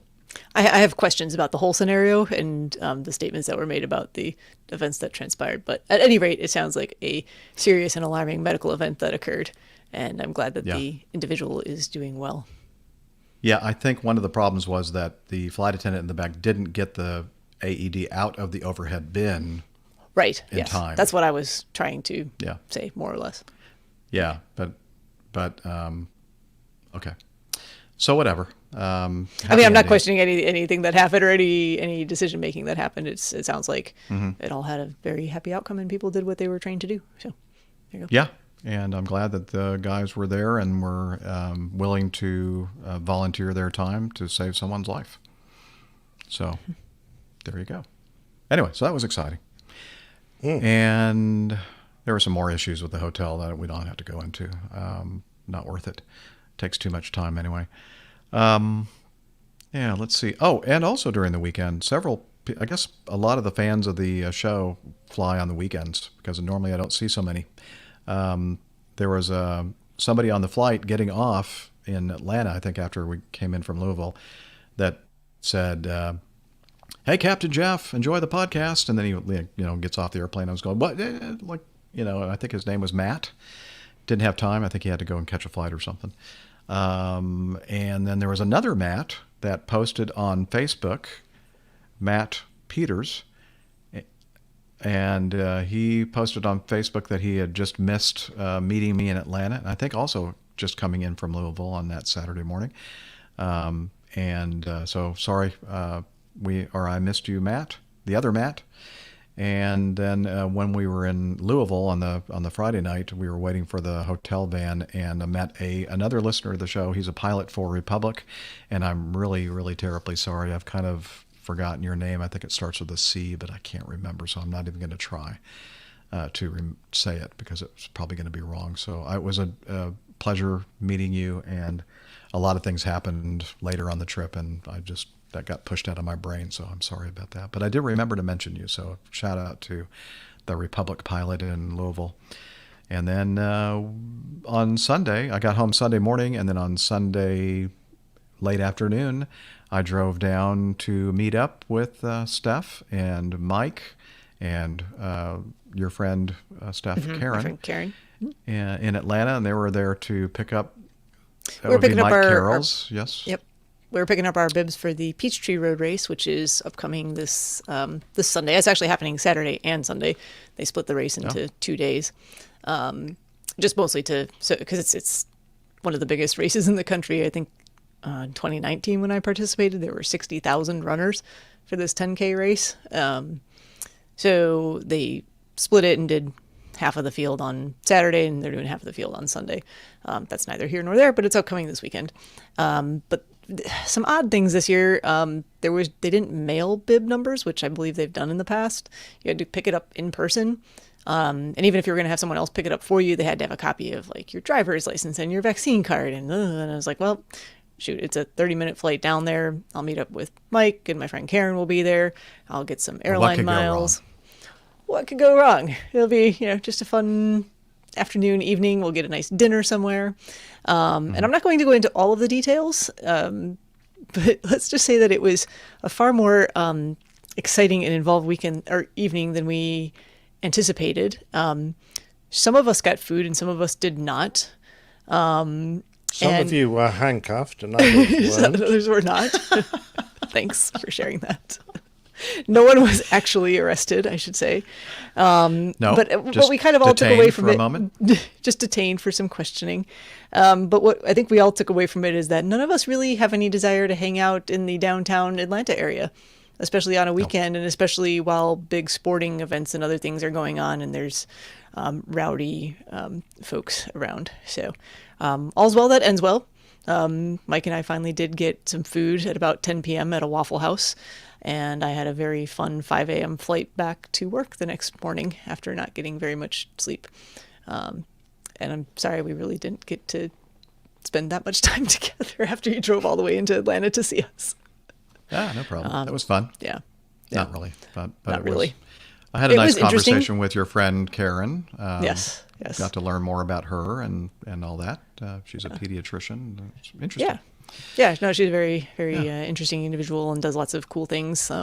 She's my travel and running buddy, so we have lots of shared stories and experiences, and this one will be right up there with some of the more interesting ones, right in our own backyard. But I know that was very vague, and everyone's going, "What actually happened here?" But I'm just going to say, just ask Mike Carroll. Ask Mike Carrolls if you see him. He'll probably be happy to tell you the everything. Story. Yeah. So. Yeah. I would need to point out something, though. That one of my suggestions for us to eat was at a Waffle House right there in downtown on a block over. But I don't think anybody heard me. So I didn't hear that. Your Waffle House dinner long I did not hear that. You did. Well, I think we also learned that, and I was just thinking back why we did not stop into a restaurant sooner. So there were a couple of factors here. We ended up walking a very long way, longer than we anticipated, because a lot of restaurants had been closed, things that we thought we could go to, presumably casualties of the pandemic. We did pass up some places that we probably should have just gone into in the first place. I was all for Hooters. They have good wings. Yeah. Karen suggested Wahlburgers. We could have gone in there. Hooters we're not sure if that was open, though. Dreadful. They're microwaved. Kidding, Nick. I'm kidding. But okay. It was there, and it was open, and it did not look busy. So that had it going for it. Oh, fair enough. There were a lot of we shoulda, woulda, coulda kind of things. Shoulda, woulda, coulda things, and I think it comes down to we just need to probably be more decisive and not wander around. Or maybe not. Or maybe not. Honestly, there was probably nothing that would have prevented that scenario, to be fair. That was kind of a joke. I was being indecisive. Yes. I gotcha. Anyway, it's really not a lot of fun with this latency because my quick quip kind of humor doesn't work at all. Doesn't work as well. Yeah, I'm sorry. Because by the time I've said something, and then by the time you say something, I've forgotten what the reference is joke, to. the reference was. I'm sorry. That's I should do better at that. I really should not have that issue. Do you want to continue with the show? Is it bothering you that much? What, just a quick latency? timeout. Yeah. Or your lack of not understanding my humor, or what? I mean, all of the above. I'm just kidding. All the above. I don't know. I could just tell that you're like frustrated a little bit by the computer not working. Yeah, I'm just not frustrated at all. And then what's going on with Nick? He's got flashing. He's flashing stuff us. going on.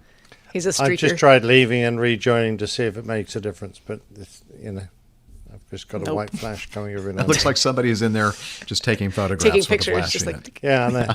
Don't ask me. I don't know if it's the camera or the feed, but the paparazzi are in your studio taking pictures of it. Yeah. Okay.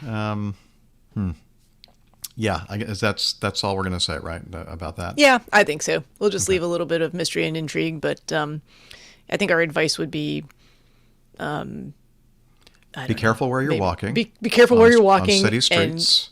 on city streets, and maybe just don't go to accidentally downtown Atlanta. bump a phone out of somebody's Somebody's hand. hand. Just try not to do that, and everything will be cool. Yeah, everything's good. And I should also remind everyone that Mike Carroll's does his own podcast called Flying and Life. And I have a feeling that next time he records, he may actually tell us about, in a little bit more detail, about this particular incident. Mm-hmm. Maybe not. Yes. I don't know. Maybe We'll not. see. I don't know. It's mostly his I story. mean, it's not flying, but it's It is part of life. his life. And It is life. The show is Flying in Life. So we'll see. Yeah. So let's continue with. I'm so happy. Thank you, Stefan, for the win. He resent the gin from Hamburg, and this time it was a different bottling, but it's the same company that makes the gin that he gave both Nick and I before. And let's see. Oh, that's what was happening. Nick's camera was overheating. That's why he's gone. There have definitely not been any technical difficulties on the show today at all. Liz is saying, this show is hot. The show's hot. Well, at least his camera is. I'm wondering if that's been the problem all along, because it's usually Nick that's having the issues with flashing video. Anyway, sometimes I do Maybe. too. I don't know. Nick, buy a new Anywho, camera. I meant to show a picture of the fine gin that Stefan sent me, along with 2 little mini cans of tonic. It's very tasty as well. It will be, maybe, I don't know. Liz is asking if it's going to be in the show notes, and I wouldn't count on it. But I'll try to remember to put it in there. Anyway, it's really good. And one of the botanicals and herbals that because a gin has usually all kinds of juniper berries and all that kind of stuff. This had cucumber and in addition to the juniper berries, and apple. I thought, oh, that's interesting. I've never seen apple in gin, and it's really, really tasty. It's very, very good. Thank you so much, Stefan, for taking the time and expense to send that back out to me. And I've already enjoyed some of it, but a majority of it still remains in the bottle. So I just wanted to thank you very much for that. Oh, he also sent. Oh shoot, I did bring that. Oh, he's here in the chat room. Hey, Stefan. Let me see. I think I did remember. Hang on. I got a picture that he sent me. Next time I need to do more show prep. Nah, don't start now. Where is it?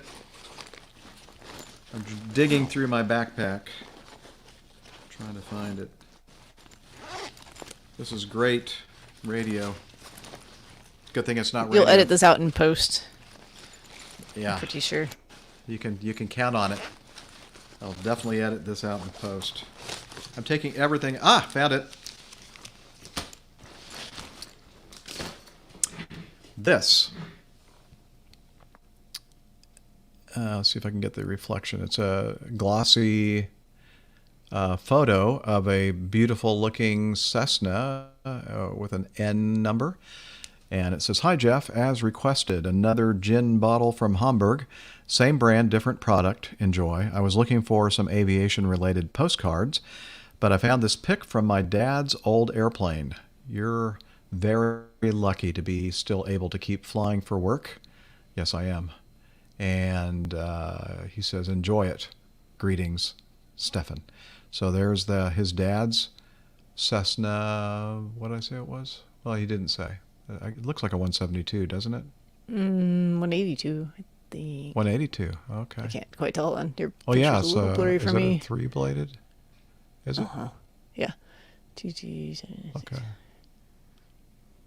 Anyway, so thank you.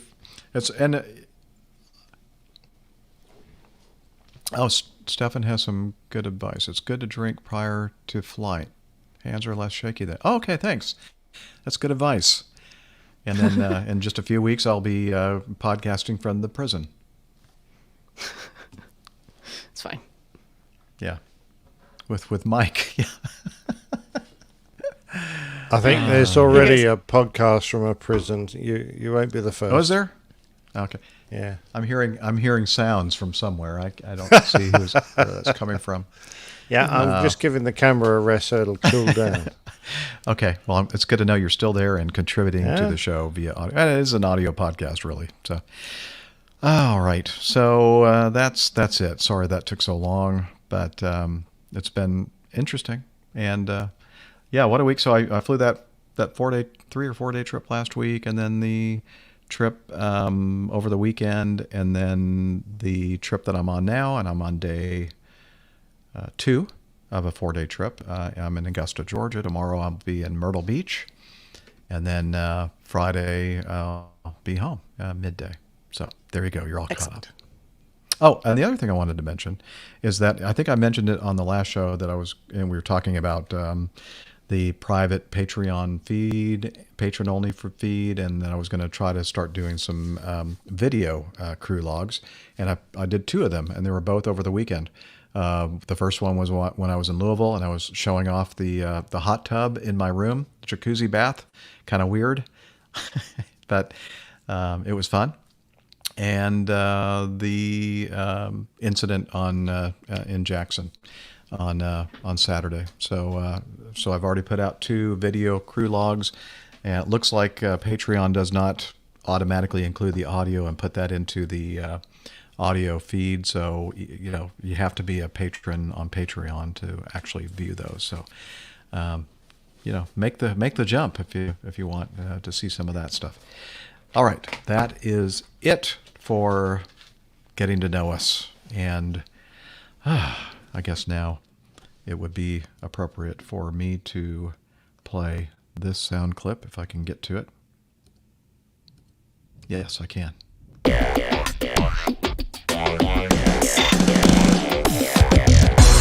Captain, incoming message. Or Point of order. Coffee I heard fund? you the first time, Liz. I was waiting to say something. Or I could do the coffee fund. But I'm not going to do that because I didn't have time to prepare anything for it. So I'll just stay. Okay. Oh, were you going to? Well, no, let's just take a break. I think we could all use a break. I have to change the batteries on my trackpad because it wouldn't let me unmute myself, and it keeps telling me the batteries need to be changed now. Okay. Oh my gosh. Yeah, time to reboot. Well, you know what? Let's start from the beginning. Take 2. Oh man.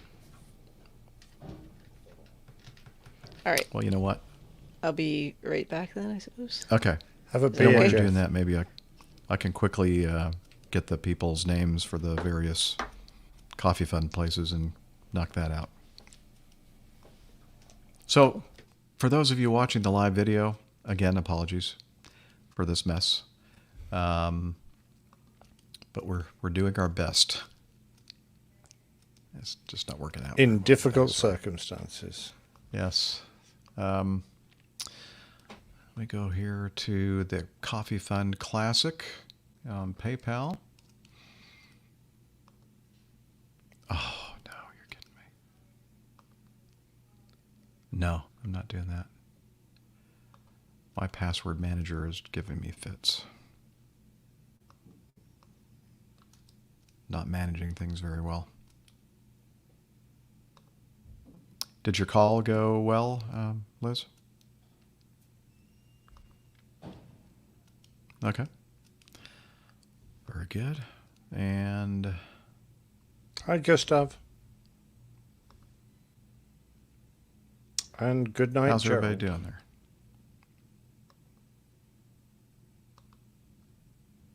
They appear to be enjoying it, despite the difficulties, Jeff. I think some people really just enjoy seeing other people suffer. You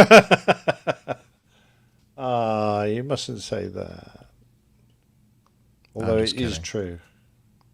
It is true, but I am just kidding. Just trying to have fun. Well, The flashing didn't go away for long. Which camera is it? It's my Sony. Hello? Hello. Isn't it gone? No, Yeah, I'm so still here. which camera is... I asked you, which camera is that? And I said it's the Sony. Oh, see, I didn't hear that at all. Ah, okay. So, sorry. Yeah, not at all. So I think my internet connection is just not good here in Augusta, Georgia. Yeah, I want to keep going unless it's just something that you guys can't put up with. Oh, we keep going. We're halfway Okay, through, we'll for keep heaven's sake. Yep. Yeah, are you getting stutters or anything from me, or is everything come? Because I think the up bandwidth was a lot better than the down. The occasional there's just break, but and there just seems to be a not delay. much. Yeah, it's a But huge I don't know if that's delay. because you're delayed in what you're hearing from us. I don't think we're delayed in what we're hearing think from so. you. Yeah. Yeah, I think it's more like I'm saying something and it's delayed getting to you. That makes sense? Yeah, I think it could honestly be either way, but Or let's just say both. sure. Why not? Okay.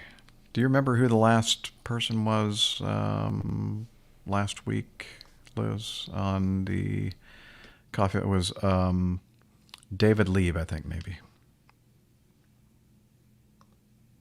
I know, but I'm just wondering if he was on the top of the list or the bottom of the list. And looks like, I think, yeah, he was the most recent one. So, okay.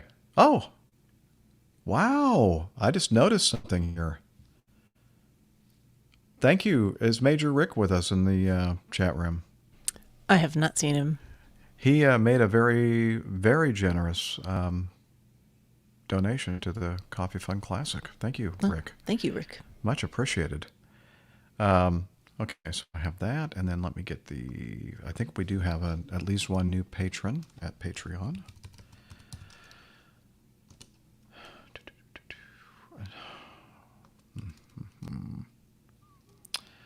I'm missing my old MacBook Pro.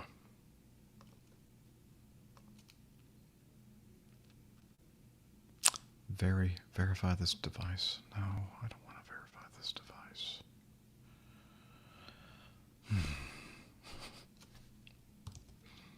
Maybe it's time to go back to a simple password that I use for everything, which is not very secure, but it's a lot easier in situations like this. Okay. But in the meantime, while Jeff is working behind the scenes to get the Coffee Fund information, our other co-hosts, Steph and Captain Nick, will entertain you. Oh, okay. Nick, are you there? I think Nick has left me. He definitely Okay, well, then has Steph no will entertain- video. I'm not seeing what you're doing, Steph. Okay. Oh, I'm just sitting here. I'm just trying to fix this camera, so I'm a bit. Are we sure we're going to continue this? I'm just curious. Yeah, it's all right. Yeah, All right, I'm just trying to turn off I'm- the rear display, which is why I think it's overheating. But I've got to take the camera down and turn it backwards, so I'm a bit busy right now. I'll get back to you. Okay. Yeah.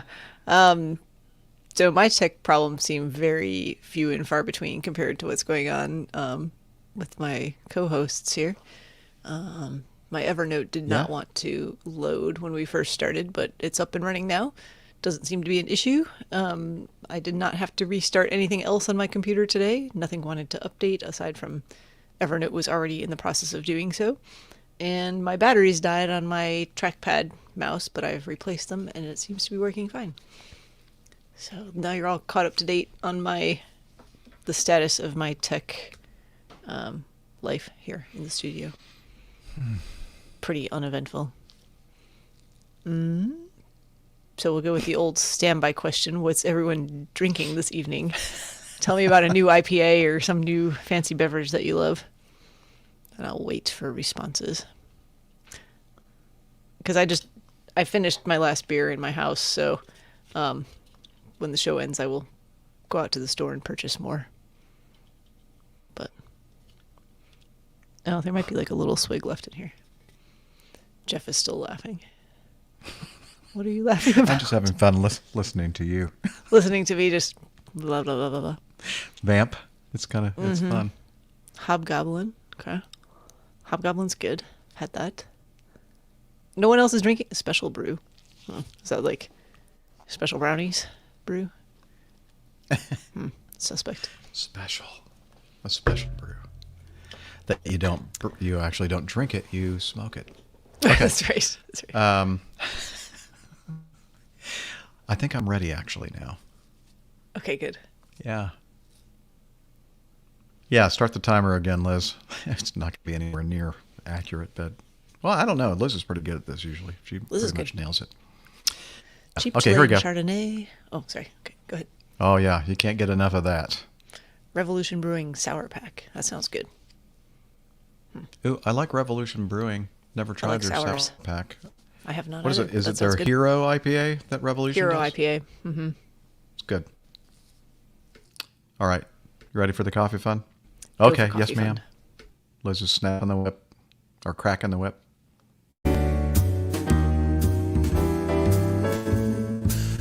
Hey, Jeff Smith. No thanks. You here? Start singing. I love Thank you. coffee.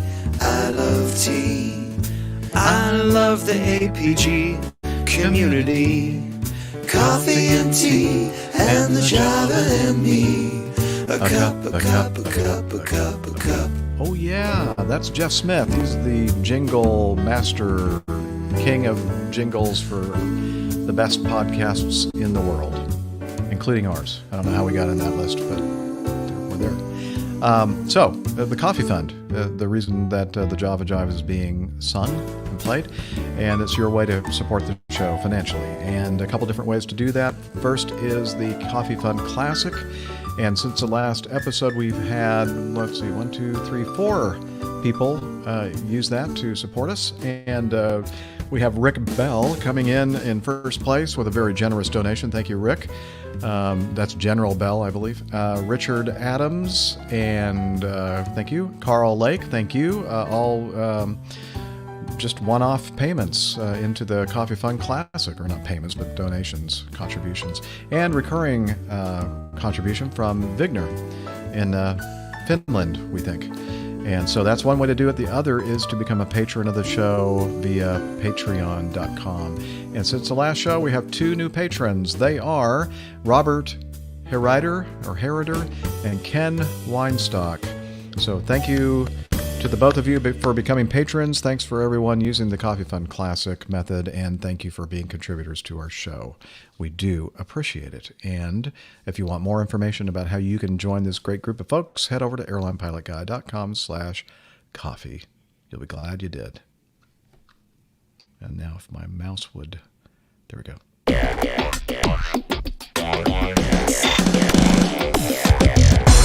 Captain. Incoming message. You know how you just like you move your wireless mouse and the cursor like doesn't move, and then it jumps, and then you move the mouse again and then it jumps, and you can't really figure out where to put the cursor for it to land in the right spot. Yeah, you usually No. need a new computer when it starts doing that.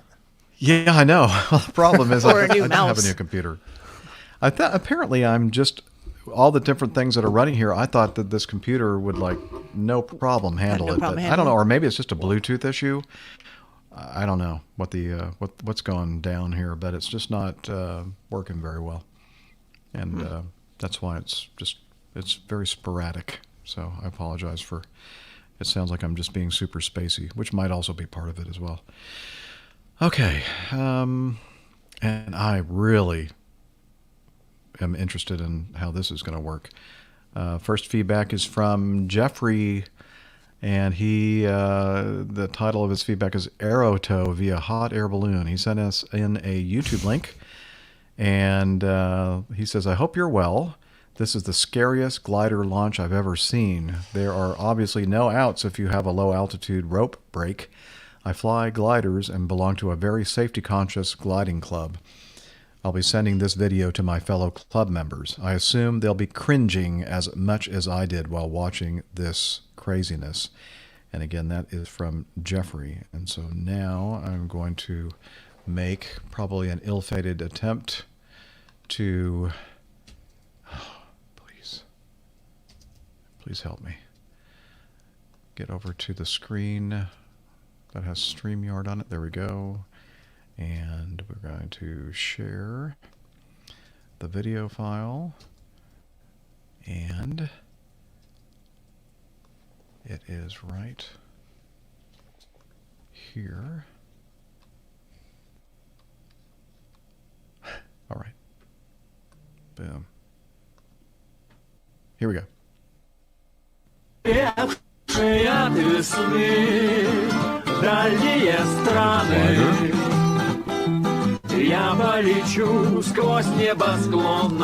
don't need to have the music on that loud. There's a glider. Oh, wait, they're moving a balloon with a gondola. It's a bloke in midair hanging onto that balloon.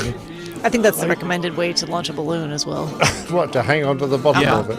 Oh my god! So, yeah, there goes the airplane being hoisted by the hot air balloon. Hoisted is a good word. It's definitely, yeah.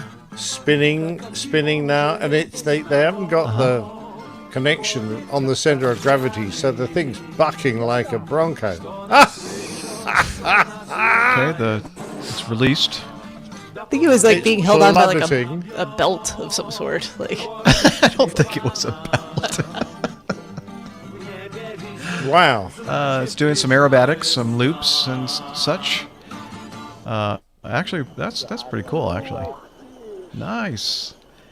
Now, I'm just wondering, when you remove that amount of ballast from a balloon, doesn't it rocket upwards into the stratosphere?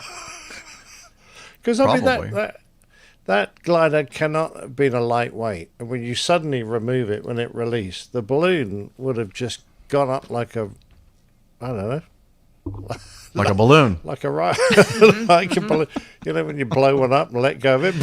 Yeah. Oh, I love that sound effect. That's nice. Save that one. Good one. Yeah. Anyway, Jeffrey, I hope that your fellow club members enjoy that. I'm sure they're going to go, hey, let's don't do that. Let's never do stick that. To, yeah. For many reasons. Kind of crazy. And this, by the way, took place in Russia. Those crazy Russians. Yeah. According to the YouTube video title, anyway. Yes. So if you want to watch that, you probably should check out the link in the show notes. Going to item 4, Andy. Hello, APG crew. I recently went through my first biennial flight review, and I thought it was more challenging than my initial check ride for my private pilot certificate. I was wondering, have any of you experienced any aviation learning challenges outside of a check ride or FAA test, which you thought was more difficult as well? Thank you for all you do. Your insights and commentary have definitely made me a safer pilot. Regards, Andy Orzula. I think I would have pronounced that correctly without his phonetic spelling of his name, but thank you for doing that anyway, because Andy knows me, and sometimes I get these things wrong. Orzula. Mm-hmm. Orzula. He doesn't tell us what the... Or the emphasis is. The accent. Yeah, the emphasis is, yes. Okay, well, thank you. And his question, have we experienced any aviation learning challenges outside of a check ride or FAA test? Yes. I just went through training on the Boeing 717. It kind of kicked my butt. I thought that it would be a really easy thing to learn, but I don't know if it's because it's not, or it's just because I'm an old dog trying to new learn tricks or something like that. I don't know. New learn tricks. It was much more difficult. Perfect. Huh? Perfect. Yeah. Perfectly stated. Yes. An old dog to trying to learn a new dog. So, anyway. How about you, Something Steph? like Anything been... the challenges are never, at least for me, by the time you get to the check ride or take the examination portion of the test, you're hopefully pretty well prepared at that point. Certainly there's nerves and performance anxiety and things like that that can go into that aspect of it. But the challenges are always anytime you take up something new or different, right? The first time you get in a different aircraft, you get in a different, or if you've only done single engine stuff, the first time you fly a multi-engine aircraft, even with if you're with an instructor, the first time you do seaplane flying or glider fly. So it's always the new things that are the challenge. But we do it because we enjoy the challenge. I think. I think he's specifically talking about something that was, he probably felt well prepared for the flight review and then found it to be more difficult than he was anticipating. I think we've probably all had check rides or tests that are more challenging than you anticipate. I'm trying to think of a specific instance, but I'm sure there's actually plenty of them.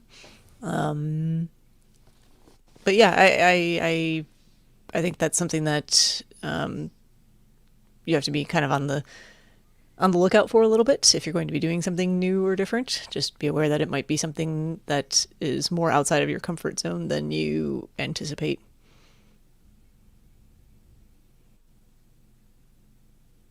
And are you frozen? Did I freeze? Did you just stop talking? I stopped talking. I couldn't tell if Jeff was frozen or not. Is one of us pregnant? That was a really long pause. I was going, I think everything just froze. No, I just stopped talking. I was done. That was the answer. Okay. I don't have a specific instance. Well, I'm trying to think if there's a specific instance out there. I think the first time, I will say this, I think the first time I was in actual instrument conditions, it surprised me how difficult it was because I'd done a fair amount of simulated instrument time, kind of under the foggles or the hood. But it's definitely different when you're in some soup and weather and it's the first time you experience that. It was more of a sensory challenge than I anticipated it would be. So, iHall Boxes makes a comment in our live chat. I thought the old things were a challenge when I went from 737-800 to -400. And I don't know if he's talking about the old captains or I guess maybe probably the older technology as far as the flight displays and, the going from the combined advanced displays to maybe the old 6-pack arrangement of instruments. I think that's probably what he means there, I'm guessing. Is that right, iHall Boxes? I would think we'll so. Wait for his Just response. No, you go from Okay. newer technology backwards towards older Right. technology. That is probably a little bit more difficult than moving forward in more modern technology. Which I would have said, when I started learning to fly, one of my first jobs was in a flying school. I think learning to clean the toilets, that was quite a challenge. I think later on, I don't know, some things sort of kind of creep up on you. You're not expecting them. I think finding out where they keep the coffees and the chocolate bars on in which of the catering trolleys the cabin crew keep the chocolate bars. That's quite a challenge. That really was. You have a lot of flying related challenges then. It's quite, Well, it's quite a jump from the cleaning the toilet and figuring out where all the catering items are, Nick. That was interesting. Yeah. Thank you for sharing that with us. No, that's no problem. Well, it's an aviation learning challenge, isn't it? They were in an airplane. Yeah, exactly right. I hope my insight is valuable. Yeah, it is. It is. But to We be always learn so absolutely much. truthful, most of our learning is done well outside check rides and FAA tests. An awful lot of your learning is done just with your fellow pilots. The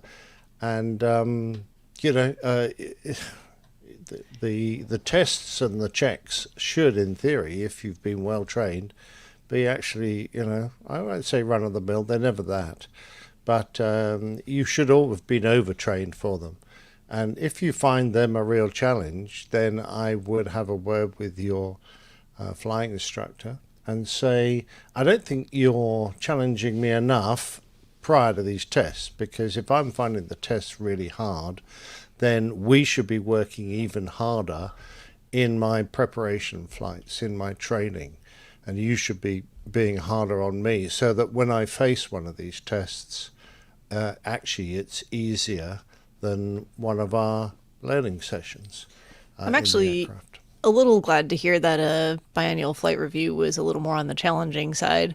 My impression of those is that you should, not only review of things that you are expected to know, but identify if there's something out there that you didn't know and teach that to you, whether it's something that you should have known before or not. There's always new things to be learning. We can always be learning.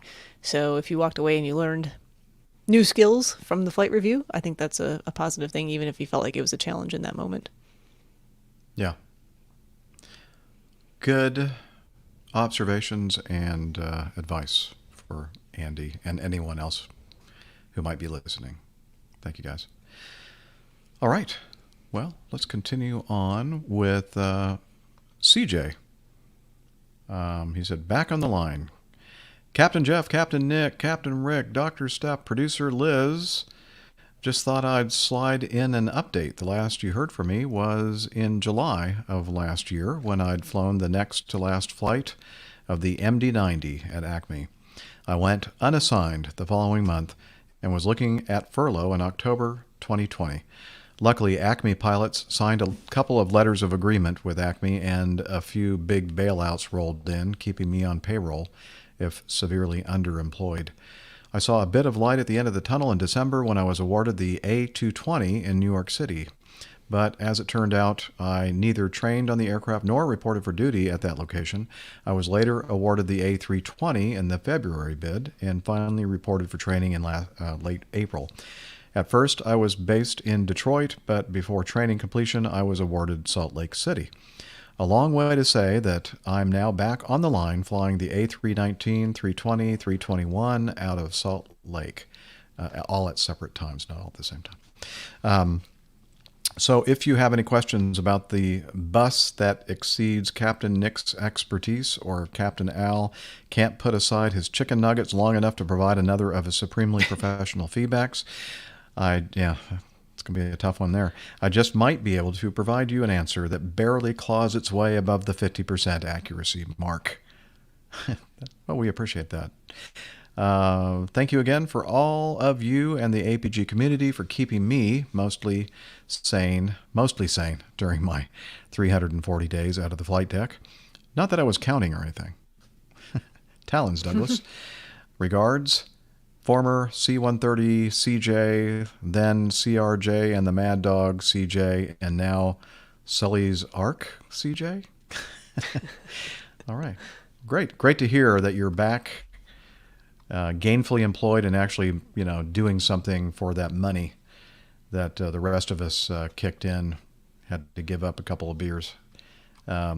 Just kidding.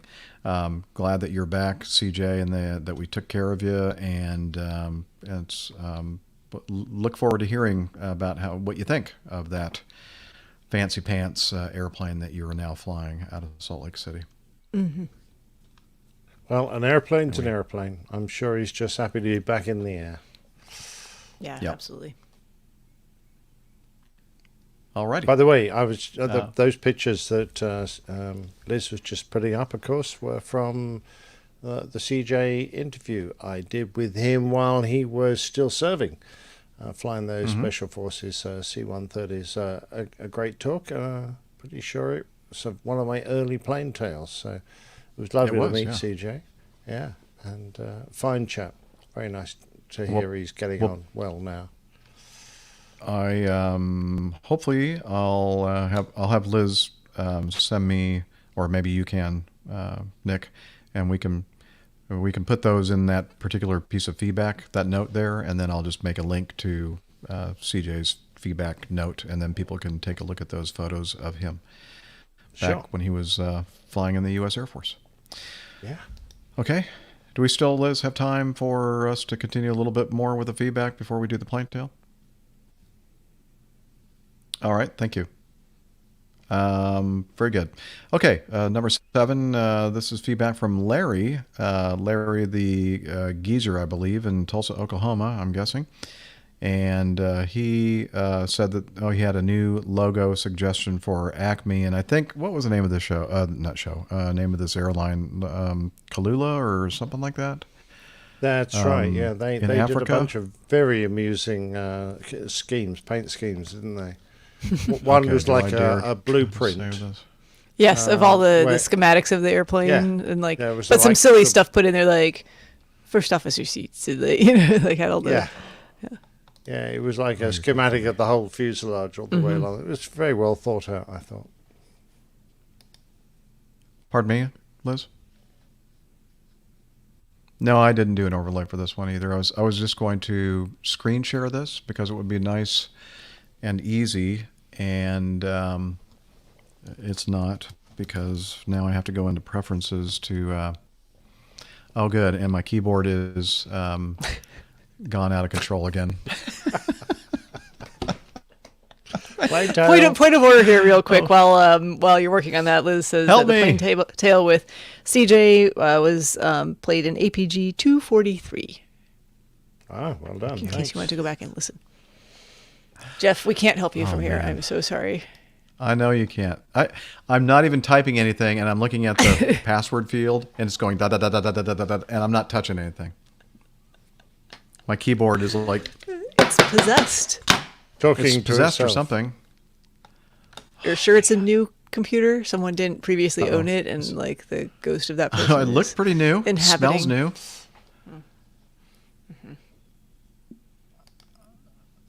Yeah, Liz thinks that there might be some ransomware I'm going to pay for out of the coffee fund.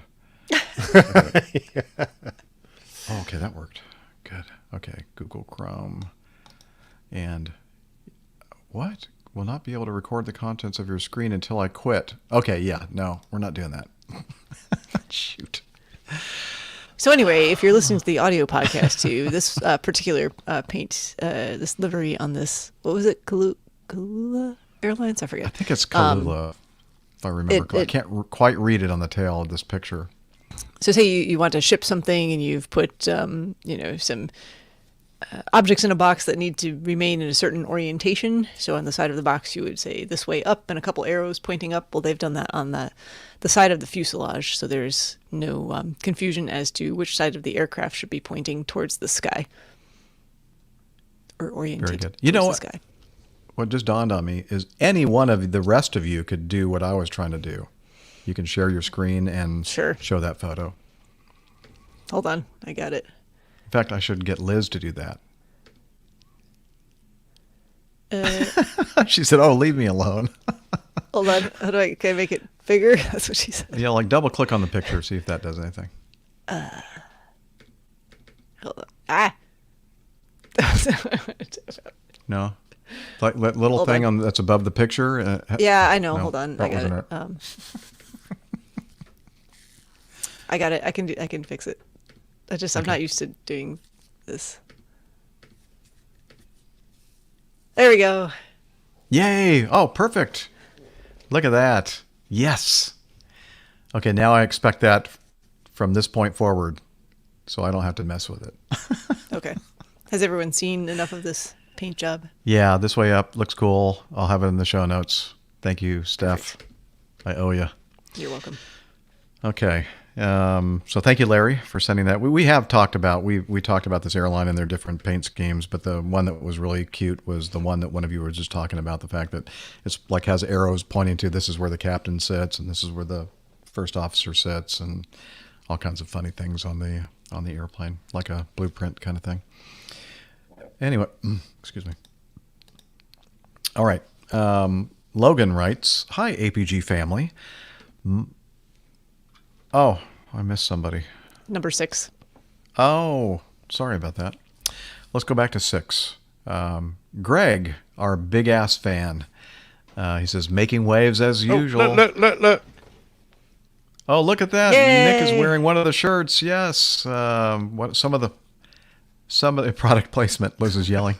Yeah, you owe us now. How much is the advertising rate? Yeah. Liz? Yeah. How much? She said, send in the appropriate amount of money in cash $100 to should Liz in cover it. Toronto. Bitcoin. She's always asking for Bitcoin. Bitcoin. Yeah. Anyway, he says, hey, crew. I hope everyone is doing well. It's been a while since I've submitted any feedback because you guys have done such a great job discussing the stories that I haven't had any follow-up questions or comments. Listening to 477 the other day, it was good to hear that Big Ass Fans is making waves as usual. On behalf of the company, I apologize to John for causing his slip of the tongue in front of his students. I noticed recently in the random channel on Slack that someone had posted a picture of one of our ISIS fans. I know, poor name for a fan, but it was named before the terrorist group came to prominence. And we actually had one of our former engineers suggest suing them for copyright infringement, but the company thought better of it. Yeah, good. So anyway, this one of these ISIS fans was pictured at the Washington Zoo, where they had taped a picture of a panda over the word ASS. We continue to be very active in the aviation world with fans showing up in hangars and airports worldwide. See photos attached. Can you help me out again, Steph? Yep, keep talking. Okay, our good story of the Big Ass name being rejected relates to the Bluegrass Airport, Lexington, LEX, in our headquarters city of Lexington, Kentucky. Bluegrass Airport has ads throughout the airport of many of the local companies. When Big Ass Fans wanted to place an ad in the airport board rejected the ad because of the name. So, what did Big Ass Fans do? We gave them a 20-foot fan to install right over the security checkpoint with a small plaque that was placed on the wall to the side. Recently, the airport replaced that fan with one of our newer models that includes our clean air system, an ionizer system that had proven to reduce COVID-19 viruses in the air. Here is a picture of the new fan, and that was the big. Did you get that one already, Steph? The large fan over the security area.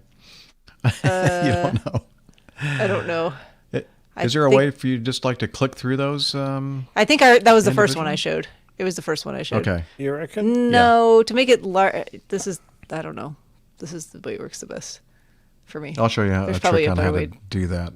Yeah. Okay. Anyway. Okay. Thank you, Liz. Anyway, we'll include those pictures in the show notes, and you can look at these really. And the reason why they're called Big Ass Fans is because they are big ass. They're big fans. I don't know, like the span on some of these things is like, there it is. That's the one that's I showed that one first. Security checkpoint area at the Lexington Bluegrass Airport, KLEX. And lots of good stuff that this company makes. And but my favorite you, is the Flickr album that they have for the hate mail that they receive with regards to their company name. Oh, you know, it's funny. I read through. I look looked through all of those. They're quite amusing, and I would highly recommend taking a brief perusal. Well, Nick and I a couple of years ago, almost exactly, were making our way through Lexington, and we got the grand tour of the Big Ass Fan company. We by certainly our did. good friend Greg. And we really enjoyed the play of the name of the company on various signs throughout the premises, and that was a lot of fun. They do have fun with that.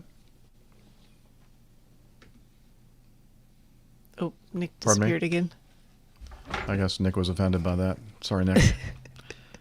Okay. I don't know. I would just like to point out while we were there. Yeah. Where have I gone? That's a huge delay we're having here. I was given one of these while we both were. This is that's a challenge coin. It's a big ass challenge coin. It is. It is. And on the back was, come on, focus. Oh yeah, look at that. There you go, Big Ass Fans. Big Ass Fans, really nice. Yeah. So that was good. That Okay. was really good. That was a very nice chap. Oh, look at me, I've gone all blurry. That was a very nice chap, ex-military, who had some of those and came across and found us specifically because that's he wanted to give us a challenge coin. So that's great. Yeah, a lot of great Appreciate that. employees working there. They really have fun with the company and also the name of the company. They really play around well with that. Okay, and we have fun with it here too on the show, and then we make people like John Picard accidentally say that name in front of his classmates and gets us in trouble. So sorry. But it's Greg's fault. Oh, Greg's fault. It's always Greg's fault. Yes, it's not our fault. We don't do anything wrong here. No, never. We're perfect in every way. Pure as the driven snow. That's right. Okay, Liz is suggesting that we go ahead and go to the plain tale because she said, Jeff, I think you need a break. So, with that... how long is the plain tale? Just real. Sorry, this is 17 and a bit. Okay, 17 minutes and 25 bid you all seconds. adieu after the plain tale. Okay. Okay. Here we go. This week's plain tale by the old pilot is entitled Check-In Confessions, Part 1. Enjoy. Good luck, Liz. Okay, here we go. We're playing it now. It just says loading. Loading. Loading. Oh my gosh. You having fun? Mm-hmm. I'm so sorry, Jeff. That's terrible. Oh, Jeff. Well, that's just kind of my life the last few days. Hasn't been great. All right, come on. All right, what are we going to do here? Drink. It still says it's loading. Drink? I'd like to drink. I really would. Okay, I'm going to... Oh my gosh. It's just like, and it looks like it's warping too. It's doing something I've never seen this thing do on Evernote. Okay, it's like it's stuck now. It's stuck in some sort of internet audio loop or something. I don't know. Well, that was a good idea, Liz. Take a break, Jeff. There's no way I can play it, is there? I don't think they... Well... Not to get it recorded on Jeff's recording. No. I don't really need Although it recorded Jeff could on my insert it. Because I can just insert it when I get back to home where I have good internet. Oh man. Yeah. It's not going to be in stereo, but the people watching on video probably won't care. Oh, but how would you do it? What? Just hit the play button, see if it works on your end, so to speak. Right. I'm talking to Nick. Okay. Let me see. Hang on a minute. How am I going to do it? I'll find it, first of all. Right. This is fun. This is fun. It is, isn't it? So enthralled right now. So, Garage Band, Checking Confessions Part 1. Okay, we want show version. Or do you want me to play it out of... No, that won't work. Show version. I think if you just hit the left, that little arrow there, see if we can hear it through... it may not... But if you don't have your audio set up properly, we may not hear it. No. No? No. Dang it. No, that's the only way I can play it is through... It's through the music program. Okay, wait, hang on. Well, but I'm not even sure that that's going to be heard from the way you have things set up there. Okay, wait, I'm going to try to download it. Okay. Isn't this fun? I'm thoroughly enjoying it. We haven't had a nightmare like this since I... I hear it. Ray! The Old Pilot's Plain Tales. Check-in Confessions Part 1. The Good. Over their careers, airline pilots and doctors, come to that, will have stayed in a myriad of lodgings, overnight stays, and the vast majority will have merged into a conglomeration of memories. But every now and then, one or two will stand out from the rest. In this little tale, the crew have kindly shared some of their experiences, starting with the good. The bad and the ugly will follow on next week, so be sure to tune in.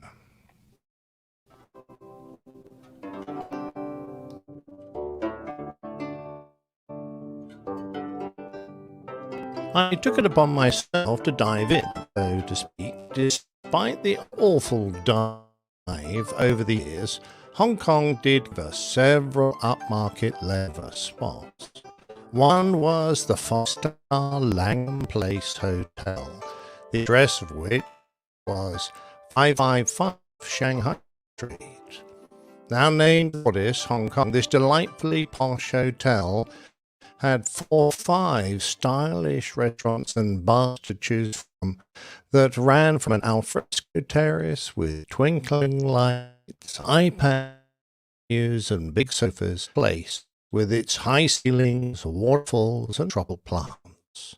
The rooms were spacious and beautifully appointed, with heated mirrors that didn't mist up, a bath that massaged your back through water jet, a vast bed that was so soft and covered with fine Egyptian cotton of such quality that it felt like a sleeping cloud. When we checked in, we had a private area not far from the drop-off point where we were treated to cool ice towels and glasses of champagne or fruit juice. I wondered if that was to keep us away from their normal qualities. We were usually troubled and melt of armpits after a 20-hour day. The hotel was joined to a huge bucket shop where it was easy to wait if the weather was hot or during the season, when being outside could feel unbearable. Small was vertical malls in Hong Kong where spaces had a premium, and it rose over 15 floors. It has a 9-story glass which lets in natural light and huge express escalators that raise up 4 floors each, allowing visitors to travel to the 12th floor 250 feet in no time at all. All spirals around express escalators and ceiling computerized image projected warning with all light. Back in 1988, when it was built, it was part of an urban development program that cost 10 billion Hong Kong dollars, but it destroyed old areas of Kowloon, such as Lot Street, otherwise known as Bird Street. Nick, I'm sorry. You're just gonna have to blame because it's just horrible audio. Hello. Your internet is so terrible right now, Jeff. I can't. You're just frozen.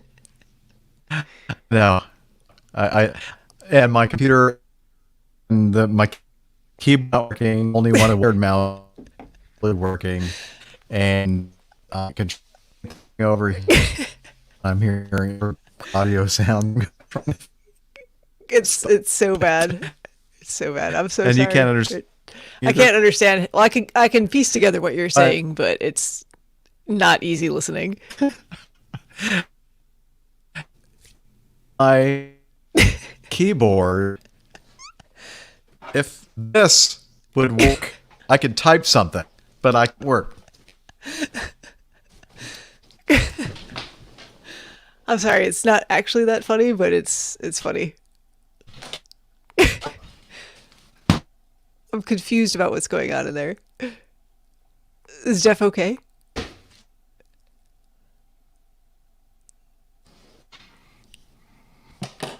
Did you just fall out of your chair? Please let us know you're all right.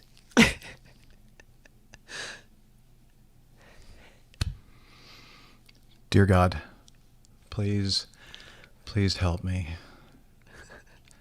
Send down your angels to help me. Well, I think help. Might not be a Am I bad back idea yet? to. You're back. You're back now. Yeah. I don't see For anybody a second else. there, it looked like you had fallen out of think your that chair. My Can you internet hear has me? finally just given up. Okay, I'm going to try to switch to. Oh, shoot.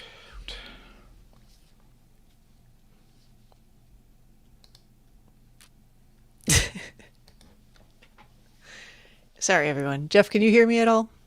No. Nick, where did you go? You're no help here. I can't hear you. Oh, there you are. Hello? I went to the loo. Oh, well, you missed like an epic meltdown. It was so funny. I'm sorry, What it wasn't that happened? funny. Oh, Jeff's internet just like missed or gave up completely, and then he was frozen, and it looked like he fell out of his chair at some point, or maybe threw his computer across the room. I was not entirely certain, but I was laughing kind of too hard to be helpful at all. Oh, dear. And he couldn't hear me. He couldn't hear anything that I was saying. I don't think he Oh, could hear poor Liz, Jeff. so he has disappeared, and I think he's going to try to come up with a different internet alternative. Okay. Yeah, I think I mean, if his internet's that bad, it probably is just better to try a part 2 later on this week. Fair enough. Okay. I mean, I know he wants to press on and continue, but it's just going to be so difficult for him. Yeah, until he sorts his new His very new- fast M1 processor Yeah. in his I mean- new Apple Mini. I've been a fan of I have a new MacBook here, too. It's got Oh, the do M1. you? Yeah. It's been very fast. So, yeah. It's very shiny and also new smelling. I've not Oh. had any keyboard issues with it or processing issues or difficulty. I think the running problem applications- is matching his new machine up with all the ancillary other stuff that he has. I suspect that's part of Yeah. quite a bit of the problem. Yeah. Yeah, Jeff was praying for divine assistance. Very good. I feel like we should wait until he returns, but I feel like we should probably. I don't know. We should probably do something for a little while, Yes. just in case he decides he's going to come back. Right. Well, I'm going to hang out for a second, that's for sure. I have to leave in 20 minutes as it is anyway. So, Fair enough. hence my pressing for packing it up for tonight and trying again another night. He may be trying to restart his machine. No, see I'm if sure he is. Yeah. Yeah. Yeah. I'm kind of hungry too. Oh, if you're not, well, I'm tired. I'm ready for bed. Well, yeah, that's because it's time is it there? Jeff 11. says he's going to commit Harry Curry. Yeah, I'm gonna go kill myself now. Please don't do that. Or is Please it don't. seppuku? I never know. That's the one where that's the Japanese one where you take the sword belly and slitting. into your abdomen. I think I'm just going to say shall we do you want us to wait on you?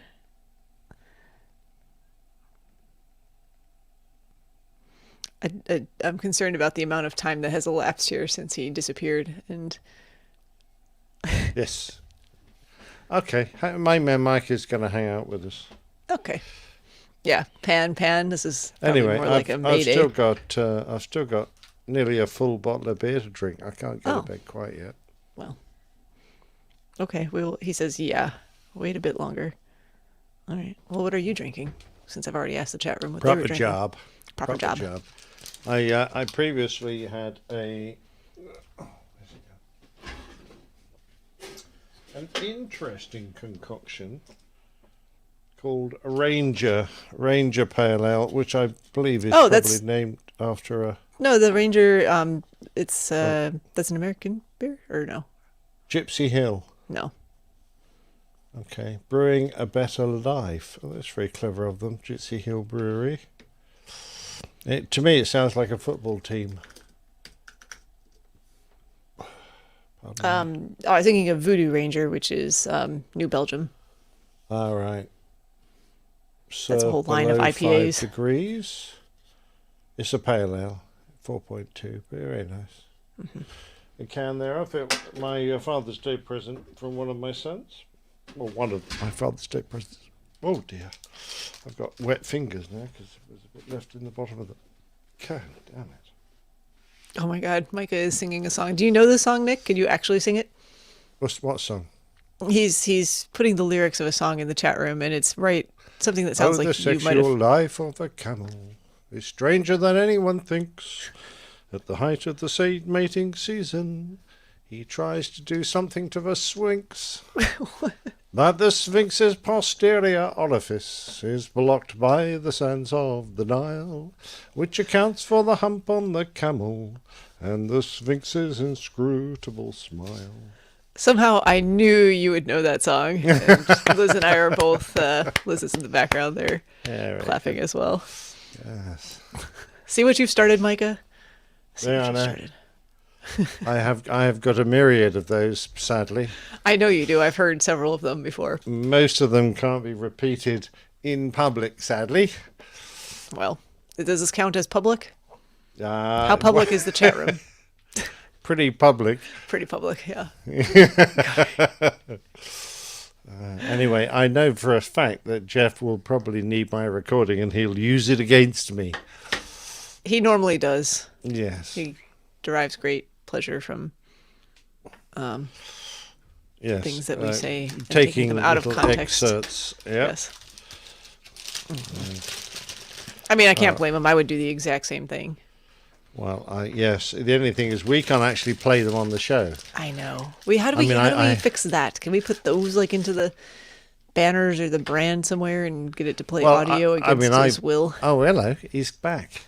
There he is. Look, Hey, thanks, Nick. That was one of the best PTs I've heard in quite some time. I hope everybody enjoyed that.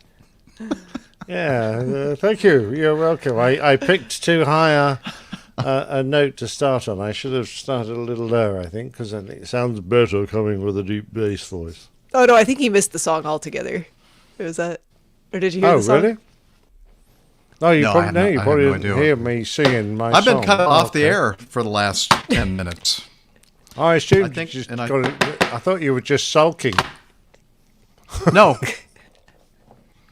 I was picking up the pieces of my keyboard. See if I can get those. Which you threw across the room. Yeah, I did, actually. Oh, jeez. I was worried that might have happened. I saw it was like stop action cinematography. You know, it was like a frozen frame in time, and then there was one where it looked like you were falling out of your chair, perhaps, and or throwing things across the room. So I wasn't entirely actually certain did fall which out of the of two my things. And then I was beating the keyboard against my bed. Yeah. You're not going to do any more show today, folks. So I didn't think so. We're going to have to do part 2 later when figure out what is going on here. I don't know if it's the internet connection, the Bluetooth part of this brand new. Did I mention that this is a brand new Mac one that I'm using? And maybe it's a Bluetooth issue. I don't know. Maybe it's the individual key, but everything that's connected to this thing, Bluetooth, even the wired mouse is doing weird Not stuff. working? So I don't know what's going on. No. Well, I mean, it's working. It's just not working well. I don't know. I don't know what the problem is. Yeah, not optimum at all. And we can't do the show like this. So how's my internet connection now? It's probably perfect, right? No, it's not great. It's horrible. It is horrible. This would be about the time here that people would be watching all their Netflix and everything. I bet if I did a speed test, I would note that it was probably not very good. But I was on my hotspot, but even that kind of crapped out on us. Mm-hmm. Well, bad luck. I'm sure we can get it going again in a day or two. Yeah. Well, we know where to Oh my carry on gosh. from. We'll just start from the blame turn. Yeah. And then we have about an hour Okay. of feedback. I'm going to vote that we just stop this. I see the problem. Oh. Oh. Okay. Can you hear me? Yeah? Kind of. The down is 1 point something rather megabits per second. That's not good. One. Not even One. And that's the down. What is the Is- up? 0.3. Yeah, right. That okay. seems about the quality that we're receiving. Yeah, that won't work. No, I'm right. so sorry. Not to worry. Hey, look, Yeah. these things happen. And, Yeah. yeah. you can't control internet signal in hotels, and usually it works out okay, but sometimes not so much. We've had worse, Jeff. Yeah. Yeah. But I can't It's hard to remember believe when. that we but have, but we have. yeah. We have. It just, Oh my it's, gosh. every once in a while, a little bit of humbling experience is not a bad thing. Oh, yeah. Just kind of But going at along any- with the way things have been going lately. So Yeah. Well, sometimes the universe tells you just need a break for a second too. So, yeah. yeah. So I'm going to vote that we end the broadcast here. I'm going to do that. Yep. Okay, let's do that. Good night, everyone. We will let you Yeah. know All about right. part We'll 2 try again. here at some We'll point. try again. Yes. Good night. Night. Yeah.